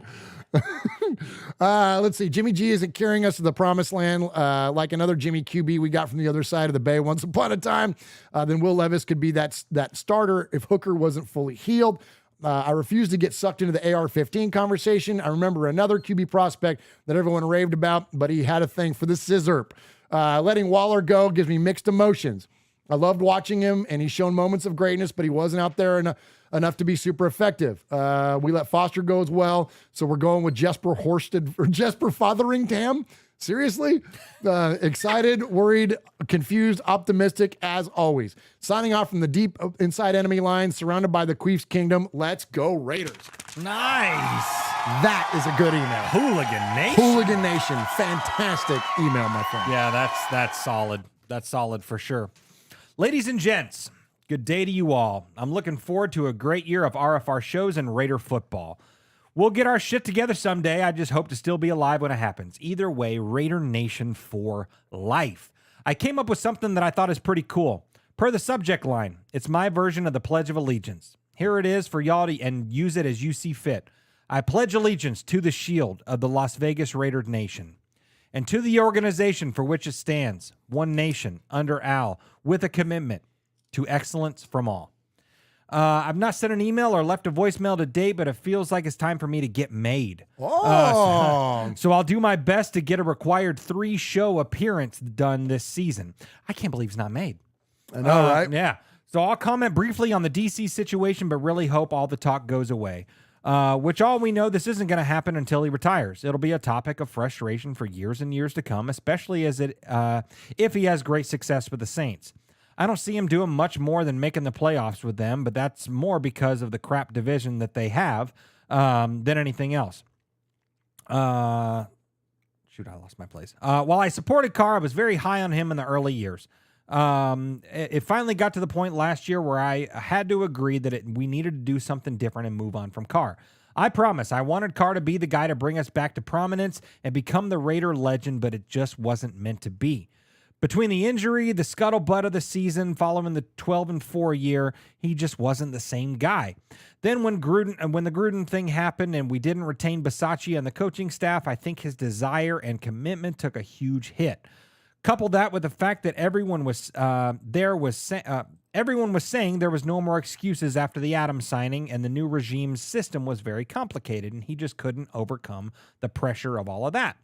Much like the Mac trade, I believe we did Carr a favor by cutting him. He now has the opportunity to play on a fairly competitive team in a division not nearly as tough as the AFC West. I got a really strong contract. He got a really strong contract from them too. So we didn't really take a hit in that department. Time will tell how it all works out for everyone, but I'm on the belief that it had to happen, like it or not. Just to touch on the Mac trade reference, we absolutely did the right thing for everyone involved when we made that trade. It didn't really work out for either side because the Bears didn't get better, and our draft picks we got from the trade didn't really work out, with the exception of Josh Jacobs. However, if you look at the situation at the time, it made total sense to make the trade. It's hard to see that if you're blinded by anger at the facts that we were trading away a generational player that we hadn't had on the defensive side of the ball in forever, but the facts don't change. We couldn't afford to pay him what his agent was demanding, needed the extra draft capital for the rebuild, and in my opinion, had enough respect for who Mac was as a player and person to not screw him over. Yes, we could have kept him on the franchise tag, but then what? He still would have wanted a contract extension the next year if he would have gotten injured in the tagged year. We would have essentially screwed him out of what he worked so hard to earn. We didn't do that. We let him get his bag and didn't stall him out like other franchises do all the time. That's it for my first attempt. Hope it wasn't too long and boring. Raider Nation for life. Big Shane. Hey, Big Shane. Dude, let's go, man. Nice, man. Yeah, Yep, I'm with solid. you. I'm surprised he's not a made man yet. As much as he's done to contribute to the One Nation Foundation. Appreciate you, Big Shane, very, very much, my man. So if you want to become a made man or a made woman, you got to email us an indefinite amount of times, or you can call the show and leave a message. And if we play it 3 times, you can become a made man or a made woman. And we've got a bunch. It's getting to be a big, long list now. And looking forward to adding some folks this new year. And Shane, no reason you can't be the next one in line, my man. All right, let's check in with our good buddy over there in Shropshire. He is Paul, and he says, "Evening, everybody. Welcome back. Hope you are all well. It's time to get the party started. A new season is here. There's plenty to talk about already and lots of work to do. It's always difficult sending an email via different time zones when there's so much going on. It's late Tuesday evening here, so I'm bound to miss something, but here it goes. Obviously, as I type this, the biggest story is that Jimmy Garoppolo is now our quarterback. I have to be honest and say when our options were first laid out a few months ago, it wasn't my first choice. But as time went on, I believe, and the other options became unworkable, the numerous needs we have. I didn't want Brady. Rodgers and Jackson are too expensive, and I didn't trust Stidham as the starter because of his lack of experience. Garoppolo's injury history was the main reason behind my hesitancy with him, but as of right now, I think it's our best deal in the short term. So I'm not angry about it, and I'll be okay with it providing Ziegler and McDaniels now smash the hell out of free agency in the draft. I couldn't agree more with that, Paul. Great points there, my man. Defense needs to look like a battle-ready unit by August. We need to draft a rookie QB like Hendon Hooker, and he'll have to stay ready to start at a minute's notice because it would break with tradition if Garoppolo plays a full season. There's still the option for us to trade up to number 3 after Carolina's trade last week, but that position on the board has now become very expensive, and I don't see Ziegler giving up that much. I'm with you. I know a lot of people have speculated that whole move up to number 3 thing. I'm not down with that. Yeah, I'm not either. We need those picks, man. We need all that draft capital we got, all 12 of those dang picks. We need them to build our dang defense. Here we go. Great minds, Paul. I want us to build our defense like the Steelers and the Ravens from a few years ago. Pieces of a relentless evil that scare the crap out of opposing quarterbacks. We need to get Kermit and his kind Kermit and his kind and slam the pieces of shit into the dirt. I want to see a queue outside the opposition's blue tent. Make them terrified that the Raiders are coming to town. Sadly, we can't go back to the days of Twos, Foo, and the Assassin, but there's no reason why we can't use Smash Mouth football within modern guidelines. I agree. And we've seen it in the Legion of Boom. Yeah. It's possible. Yeah. We've been working on this. Darren Waller's been traded to the Giants. There was a time I'd be more upset, and it was a shock, but we've been unsure about him for a year or more, so it's no big deal. I agree with that too. Like if this would have happened 2 or 3 years ago, I'd have lost my mind. You know what I mean? But I think at this point, it makes a lot more sense. Preseason already has fried my brain. I've watched so many content creators and read so many articles about players, and just when I get my head around someone and convince myself that he's the one for the future, somebody makes a negative point about him and I go back to square one. For example, Anthony Richardson has been getting a lot of hype about his power, speed, and overall athleticism, and then it's pointed out that he's inaccurate and hasn't played many games in college. Or we get Will Levis, who has good feedback, but is turning into some kind of Derek Carr Jr., plus he drinks black coffee with mayonnaise in it. What the hell is that all about? We can't trust a person who does that. There's an article posted at the weekend that suggested the Raiders could be looking to go down a cautious route this year with their plans, and Vinny Bond Sr. mentioned the word prudent, which is just another word for cheap, to where I tried to make a point on Twitter. Vinny didn't get my point very well, and things are prone to do on Twitter. It got a little heated. Happily, Vinny DM'd me and apologized, which wasn't necessary, but it was nice of him and we made nice in the end. At that point, Swaggo had him virtually by the throat on my behalf and was going all Joe Pesci on him, which was much appreciated, Swaggo, my friend. Then the very next day, an article appeared that said the Raiders are going to be very aggressive throughout free agency and the draft, and we can expect an exciting time. It's no wonder my brain hurts already. The only thing that will help me is a direct line to Dave Ziegler's office so that I'm on his plans. That's the only way I'm going to get any sleep now between now and the end of April. By the time you go to air, more will have happened to add to the craziness, and I think we should expect the unexpected as a few curveballs are coming our way. There will be surprises. We can all remember Murph's face on that infamous night in Nashville when we drafted Cleveland Farrell in the first round. We didn't even talk about that. Yeah, Cleveland Farrell goes to the freaking Niners. So basically, we traded Clellan for Jimmy. Yeah. Well, hey, can we play this one more time? Yeah, man. F to the E to the R to the R to the E to the L to the L. It ain't Farrell. So in conclusion, so far, we have a new quarterback who's made out of glass, the potential to sign a backup rookie hooker with one knee. We've lost both tight ends, and Brandon Parker is back. Maybe the worst news of all. All right, you can be negative. Listen, it's never dull, but it isn't great to be a Raider. Wait, it's never dull, but isn't it great to be a Raider? Stay safe, RFR family. Love you, Raider Nation. Oh, he doesn't leave his big tagline. You know it. Let's see. Proud made man. Right. Oh, come on, man. What? You're messing it up already. Well, go. Then you do it. Love you, Raider Nation. His Lordship, the Royal Scribe, Paul Edgerton, Shropshire, Mississippi, Pauly Award winner 2019 and 2022, Foggy Glasses Award winner 2020, BRT Sizzler scorekeeper, proud made man, five-time times two, winner of the Raiders Fan Radio BRT Sizzler Award. Damn, Jeff, off the dome, bro. Yeah, well, I watch our show. Paul. Dang, that was good, dude. Right? Paul. I'm really good at this shit, dude. That was awesome. And humble.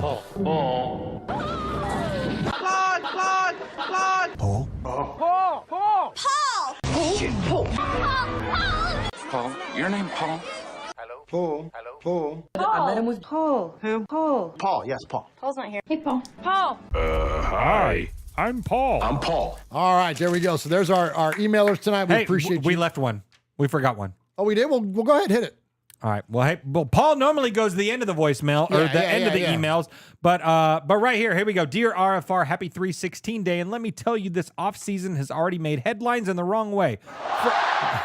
First off, I'm not a fan of the Jimmy G signing. Dink and dunk QB that had a talented wide receiver. Do the rest. We only have one proven wide receiver. Be prepared to see more dinks and dunks. And if I'm not mistaken, isn't that what the fans got so pissed off about Carr? Also, we traded Darren Waller for a third-round pick. If we're going to trade him, we should have got the Packers offer last year because they were offering more. They were offering more. They were offering more. As far as the draft. Good job. As far as the draft, Ziegler better hit a home run. I'm taking Khalil Mack type home run in the first round. Or he's gone. Or he's gone. My HR pick is AR-15 or a defensive end. The kid's a freak of nature. McClown needs to work his magic and take us to the playoffs and win, or I want him gone. Sorry, guys. I'm that Raider fan that's tired of being patient. I want to win. I'm so effing sick and tired of losing. Losing to the Chiefs. Someone has to bring them back. Back to earth. And send them back to the cellar where they belong. RFR family. If you're with me, give me a hell yeah. Give me a hell yeah. Hell yeah. Yeah. Nice.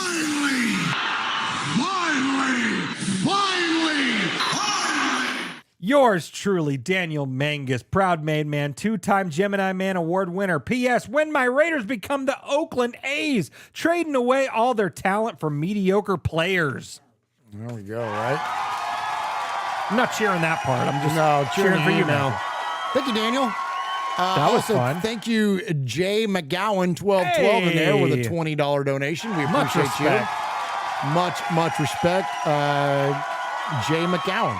100% of that money goes to the One Nation Foundation, and you get 2 poker chips in the running for the Davante Adams signed jersey, which we are going to give away shortly as soon as we get through our phone calls for the night. Yep. So let's go ahead and jump into those, and let's kick it off with our good buddy down in Alabama. He is in the 703. He is Josh. What's up, fam? Thinking about calling the other day, but I figured I'd wait. I wasn't sure if the show was Wednesday or Thursday. Love the show that y'all did, the rundown. Good perspective, I think, on things. I think, for me, the only thing I kind of way I look at it, being part of Raider Nation, like you said, is amazing. Love being a Raider, being part of the nation. It's like you see, it's like veterans. If a veteran runs into another veteran or military, something like that, there's always that instant connection, and I feel like Raider Nation has that. You run into another Raider fan, and it's an instant connection. Be from anywhere, but we're united by being part of the nation. I think being a Raider fan, however, is an abusive relationship because I've been hurt. And that's why I kind of look at it. I mean, I think that, that's the way I look at it. Being part of the nation is amazing. Love it. Being a Raider fan, I think I got Stockholm syndrome. I know that we always want to root for the best. I'm glad that y'all are so optimistic and stuff. I am not an optimist by nature. I'm more of a pessimist. That's just how I am, but hey, it is what it is. So thinking about what y'all talking about, I know Jimmy Garoppolo, he's going to be the quarterback. Does he move the needle for me? No. I mean, of course, he's our quarterback. You're going to root for him. I'm never going to root against the team, obviously.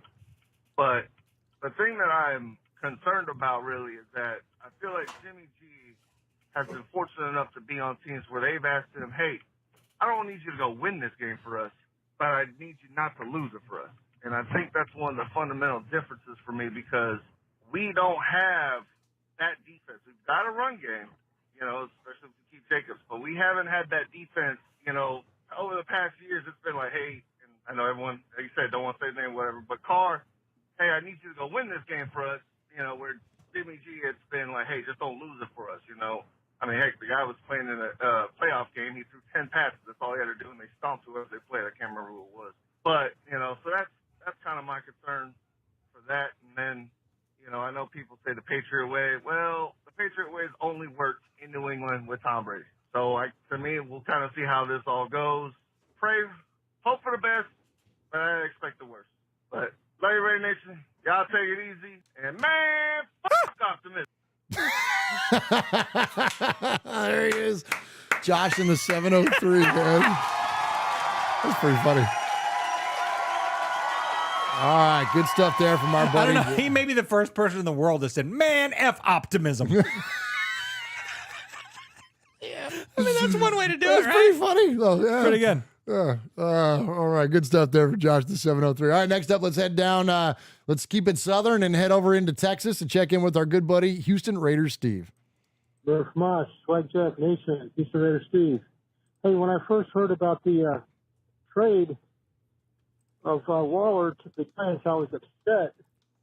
But then I thought about it, and I said, you know what? He hasn't been since his injury. We've had to move on. Not really move on, but, we had to adapt. So other people had to fill in. So I'm not upset about losing Darren Waller. We got the best. Well, we could have gotten a little better, I guess, but since he's out 2 years. But anyway, we got Foster Moreau, great player. Got a really great player coming up. Dorsett from Houston. Came from St. Thomas Aquinas. It's a football producing factory in high school for the pros. And he says he loves being a Raider. John Madden, the Pirate, the colors, silver and black, the history of the Raiders. Man, I got pumped up listening to that guy. He's a speed burner. Him and that receiver from we got from New England. Man, this is going to be a great combo. Hunter Renfro, I hope we can retain Hunter. Go out and get a quarterback, probably that Kentucky quarterback. I don't know about Richardson, but I take the guy from Kentucky. You always need an offensive lineman because there's always injuries, and then just pure defense. The Raiders are back. Future looks bright. Got to wear shades. Goodbye. There he is, Houston Raiders Steve. Good stuff, my man. Always.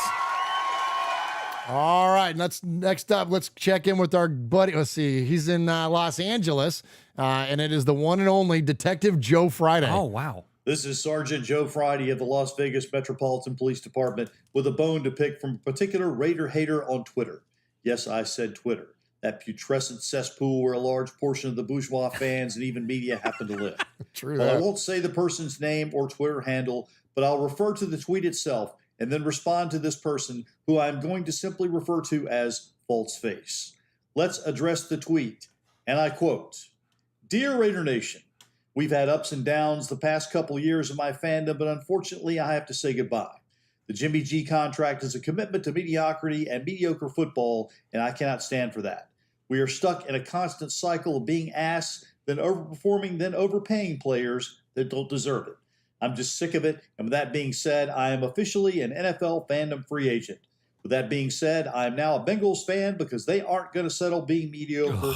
Bengals Nation, let's ride." Gross. Oh. And that's from the person I'm just simply going to refer to as False Face. Now, let's address the facts. False Face, don't you ever say the word "we" when referring to the Raiders, ever again. Amen. You said you've had ups and downs for the last 2 years of your fandom, and my questions are, number one, what made you a Raiders fan in the first place? I'm thinking probably the year 2016. And number two, what team did you root for before the Raiders? I'm saying probably either Patriots or Steelers. Now, as far as being ass and overperforming, which is it? If you're overperforming, you're not really ass, unlike this tweet, which did not overperform and was definitely, as you say, ass. This person then said, "I am an NFL fandom free agent. With that being said, I am now a Bengals fan. And so I will say, for at least the next 4 to 5 years outside of Cincinnati, you may see a few Bengals jerseys sprinkled in here or there, but they'll eventually end up on a scrap heap or somewhere in a third world country." Then you said, "Bengals Nation, let's ride." So many things wrong with that. First, Bengals aren't a nation. They aren't even a county. They're barely a city. And then, let's ride? Did you suddenly get confused in your free agency fandom foray? Anyway, enjoy your new team for the next 3 to 4 years until your option is not picked up by your current team, whatever team that is, and then jump back to the team I suspect you belong to all along, the San Francisco 49ers. And so, False Face, let me leave you with an investment tip. Buy some heavy stock options into the Kimberly-Clark Corporation. They manufacture lots of paper goods, in particular Depends undergarments. Buy the stock, buy the product, put it to its best use, which I know you will, because Depends helps with incontinence, which goes right along with your incompetence. For the rest of you, the Jimmy G deal may not make you happy. The Darren Waller deal may not make you happy, but this is about now, not the future. The future is being built, and you're either on the train or watching the train pass. Whatever you decide, just don't be like False Face and poop out of both ends of your body at the same time. Raiders will win more than 6 games this year with Jimmy G at the helm or other.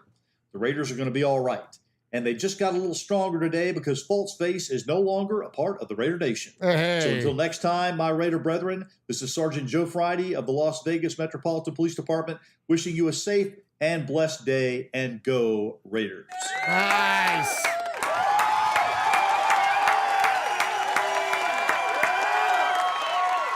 Well done, Sergeant Joe Friday. Absolutely. Man, that was a good email or voicemail. Excuse me.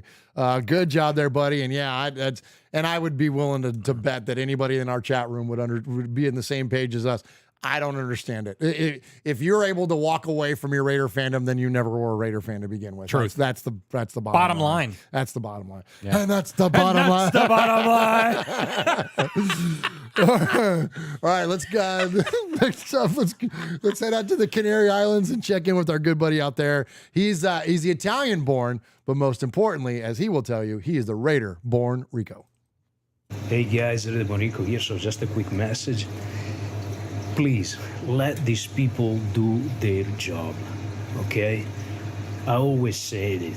Let the coaching staff, the players, the general managers do their job. It's always 50-50 with these people, right? They can succeed or they can fail, right? But us, as a fandom, we have only one job to do, and we cannot fail in it, right? And it is root for the Raiders. If we fail in this, the whole organization will collapse. We will not exist. We exist thanks to us, fans, that we love our team and we cheer for them. We cheer for every player who's welcome in it. So with all this say, go Raiders, love you all. God bless all of you. Cheers. And I'm out. Ah, there he is, Rico, man. Well done. That was incredible. Got in, got out, made a killer couple of points in there. Yep. And I love it what he had to say I about love like that. it does. It all falls apart. If we stop rooting for it, you stop supporting it, it all That's falls it. apart. That's it. Like, I mean, yeah. And what else? I can't, whatever. I don't want to go on the tangent again, but appreciate you so very, very much. All right. So good time for this guy's call since we've had a lot of wrestling themes going on tonight. And we're coming down. We're in the final stretch here for the donations. Sure. So we're gonna award a Sizzler Award, which goes to the best emailer or phone caller of the night. And then we're gonna do the drawing for that Devontae Adams jersey. So if you've got any donations to get in last minute, this is the time to do it, as we've only got one call left. But yes, we've got a wrestling theme going on tonight, and this guy refers to himself as the RFR heavyweight champion. Not only himself as a caller, but also his counterpart, who is the Macho Man Raider Savage. And so let's check in with our good buddy up there in Alaska. He calls himself the northernmost Raider fan. Let's check in with Kiljadas and Macho Man Raider Savage. You stop being so grumpy, Kiljadas. Why are we here? What do you mean? I told you we're here to sell my old car. 9 good years with this car, yes sirree. And I loved every moment. And who knows, maybe I might be able to trade this car and get a different car. You are the Raiders Fan Radio World Heavyweight Champion. How can you be so cheap? Because I can, you nitwit. You have plenty money to... You need cash. We need cars. Jesus! Good afternoon. I am the salesman here. What can I do for you? Yeah, hi. My associate here wants to... Let me guess, you're here to buy a car. Well, we have the cars just for you. Unless you want to sell your car, in which case I say... You need cash. We need cars. Well, as I was saying, Well, let's look over here. How about this car right here? Lots of history. People nowadays are hyped about having a car like this. They're even saying that it is now the GOAT of cars. A Pontiac Star Chief? My associate doesn't need to drive around in an antique. That thing is way overhyped. I bet a few accidents and it'll be useless. All it takes is one car. And besides, look at the price. Very well then. How about this car right here? It's dependable. It's reliable. It's been a champ. It'll be the car that you need. Yuck, a Ford Bronco? Yeah, no. I just looked up the Carfax and it has a crappy performance review. Besides, who puts a giant "Let's Ride" sticker on the windshield? Well, I see your tastes are even finer than I expected. How about this car? It's the cream of the crop. It's the top of the line. Only real men drive a car like this, and it can be yours for a price. A Dodge Charger. That's the best you have? It's the best of the best. Ooh, and the color is powdered blue. The price is quite fair. What's the catch? The catch is you give me the money and that championship belt you have. I told you not to bring that in public. Your car's years suck. A little more politeness, champ. Look, I just want to sell my car and get some money. Wow, that is an abomination. What are you talking about? It's a Dodge Raider. It's a classic. I've had it for 9 years. Well, to play your game, my Carfax tells me that this car had an accident a few years ago in 2016, and it hasn't been the same after that. Wait a minute. I recognize you now. You're the Dodge Charger salesman. And I'm also the winner of the RFR Royal Rumble, and by right, I'm going to challenge you to a championship match, because like my Dodge Chargers, the Los Angeles Chargers are a far superior team, whether you... Dude! Like it. Stop that. Or not. Stop kicking my... What are you going to do about it? Lose to someone who played Ring Around the Rosies with you? Well, there's your match, Charger dealer. You and me going extreme. Both our cars in the ring. The person that puts their opponent through their car windshield is the champ. I'll see you at WrestleMania. Ooh, yeah. All right, there he is. Kill Jadis. Nice job, buddy. With a fully produced phone call there. No kidding. Yeah, drop that to the RFR email there. So yeah, and you're welcome to do that too. You can send us your call via email. Just keep it to 3 minutes because that's what Google Voice absolutely holds you to. So we need 20 more bucks in there before we hit a milestone. So. Yep. I'll just say, if you've got a chance, we had a lot of folks asking. Yes, you can enter in by just doing the super chat there. Just enter in a $10 donation, and that will qualify you for at least one poker chip into the drawing for the jersey. Ryan Esposito is in there. He says, "Love the optimism on this channel." Yeah, man. Well, that's aside from being a lighter journey into the dark side, that's kind of what our calling card is. And like another thing that we'll say is that we're kind of like a dog whistle. Like if you get it, you get it. And so and we appreciate all of you and the support that you give us here at Raiders Fan Radio. Unknown Head in there comes through with a $20 donation. Thank you, Unknown Head. Nice. He says, been a Raider fan for 40 years. We've definitely seen worse. Let's stay positive and just win, baby. Swag Mom just came through there with another $20 donation. Well. Awesome. So we've gotten to, I think, our one of our big goals for the night. Oh, Connor comes in. Hey. Bless it. We love you guys. Thank you so much, Connor. Appreciate you very, very much with another $20 donation. That is amazing. We are kicking ass, raising money tonight for the One Nation Foundation that supports, as Swag gets caught up on the chips there, that supports Raiders-related charities like the Bolitnikoff Foundation. And if you don't know, the Bolitnikoffs support a place called Tracy's Place of Hope and the Bolitnikoff Center of Hope, which provides counseling and rehabilitative services for young women that are at risk of substance abuse and domestic violence. It is an absolutely wonderful organization, and that's where your money is going, is to support that. Yeah, it's fun to give away jerseys and do all the things that we're doing, but know that your money is going to an incredibly good cause, and thank you so very, very much for that. Literally, I'm not making a big deal out. You're changing people's lives. We've met these folks firsthand, been to the events, and we see the lives that are changed. And it's all based on donations. It's all based on kindness, and not just ours, but from all the people that support the Bolitnikoffs. And you all are very much in that and doing that. So thank you very, very much. All right, is Swag's getting you about caught up there? I'm good. All right, let's do it. Let's award to Sizzler to the best email or phone caller of the night, and then let's give away that Devontae Adams jersey. Absolutely, man. So yes, thanks everyone for all the donations. Obviously, thanks for everyone who called in, left voicemails, sent emails, and all that. We started the night with the emails: Yorkshire Raider, Hooligan Nation, Big Shane, Daniel Mangus, and of course Paul. Kicking off the emails, all of them were incredible. Yeah. And then the voicemails came in. Josh in the 703, Raider Nation builds connections. Being a Raider fan is hard, and man, F optimism. Houston Raiders Steve moving on from Waller, and the future is so bright he's got to wear shades.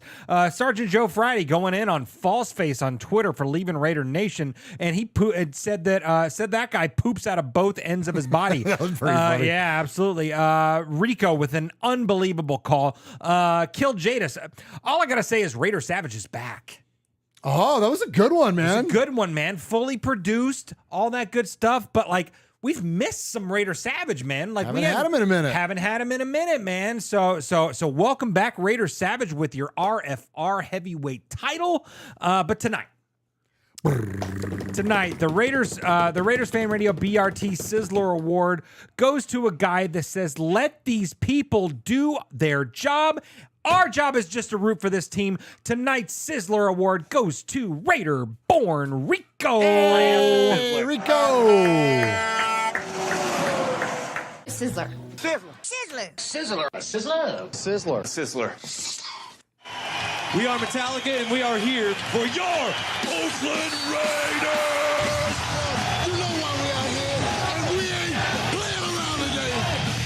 From The Walking Dead to errant Jedi Knights, Raiders fans are a rogues gallery.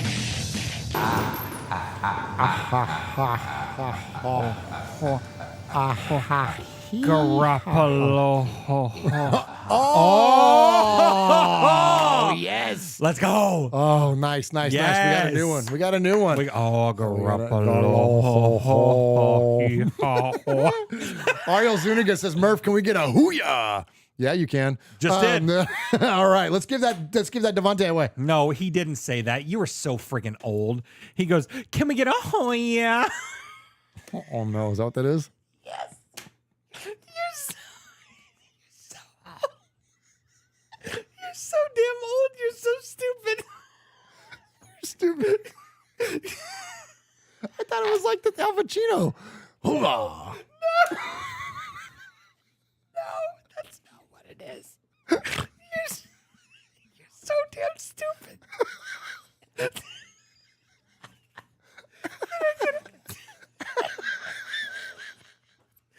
so stupid, dude. Can we get a hooyah?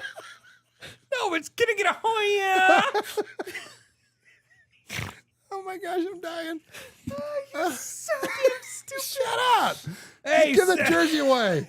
Give this damn jersey away. So thanks to everyone for. Hey, I'm not a boomer. I'm Gen X in there, Ryan Esposito. Easy. Just an idiot. I'm not a boomer. Uncle Marsh is a boomer. He's just a stupid ass. So hey, thanks to everyone for tuning in. Thanks to everyone for donating. Oh my gosh. 23 people donated tonight. That's really, really, really cool. Thank you so very much. Thank you. We raised $620 tonight. Hey, $620 tonight. That's incredible, man. That's really, really cool.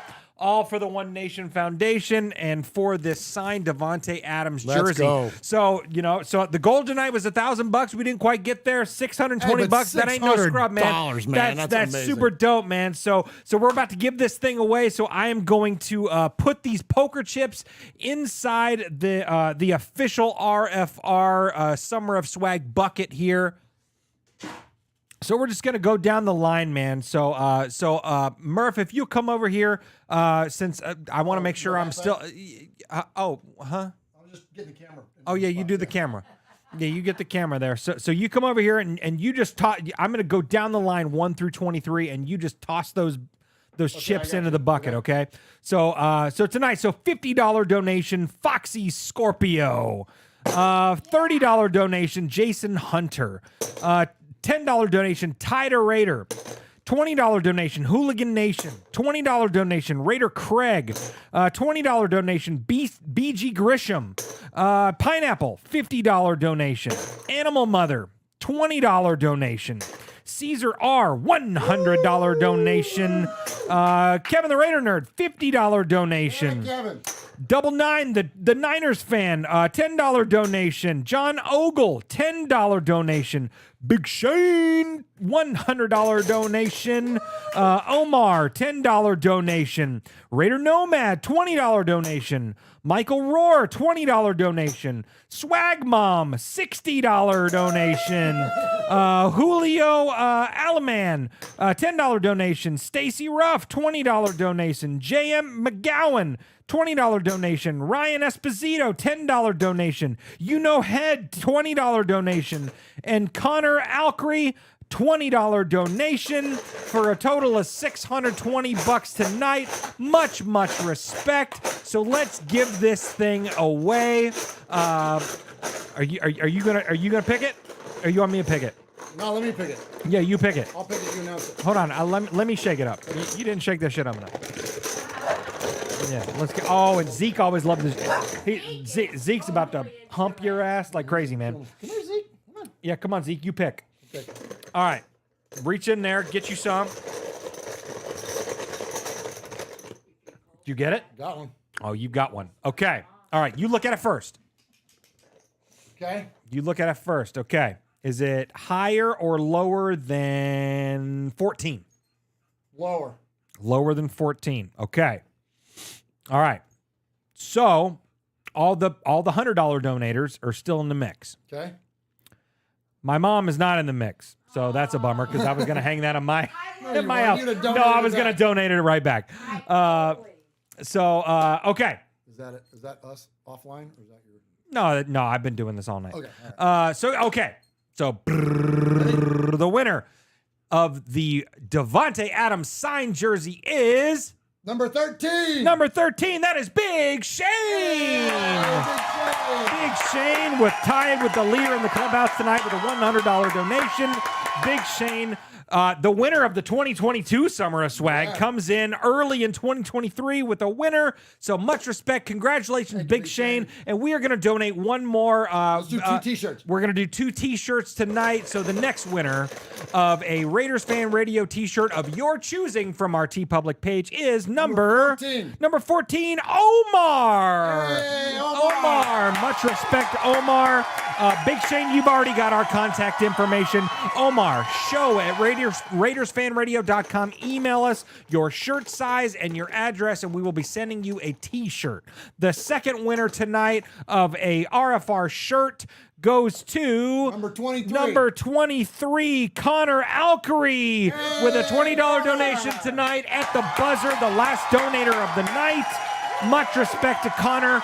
Show at RaidersFanRadio.com. Connor, send us your shirt size and your address, and we will be sending you an RFR shirt as well. So, man, what a cool night, man. Fun stuff, What a man. fun night, Fun man. stuff. Over $600 tonight. Raised for the One Nation Foundation. The Davante Adams jersey goes to Big Shane. Much respect to each and every one of you that were here. We set like view goals tonight, man. Like all the people were here. All of Raider Nation was here. Awesome, man. All of Good our stuff. favorite fans, all of our favorite folks were here. Much respect to each and every one of you. Thanks for the Raider Lorian. I love that name. Oh, nice one. Yeah, Raider Mojo, Raider Nomad, Paul is in there. Ron the Mater Raider, Ariel Zuniga is in there.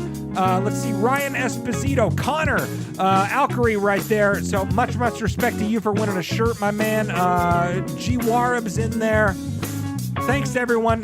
Nothing Face is in there. Thanks to everyone. Vibrator, hey girl. Hey baby. Hey. Thanks everyone for tuning in. Murph, what you got, my man? Yeah, man. Thank you all. Again, your kindness is not lost on us. Your generosity is amazes us each and every time we do one of these things. And we're going to keep it going. Our goal is to raise $15,000 this year. I think that we can go past it, and we don't get there if not for your help. I mean, it's all coming from you guys, and it's when we go up and we present these checks to these folks, we always highlight that it comes from you. It comes from the donations, comes from the merchandise sales.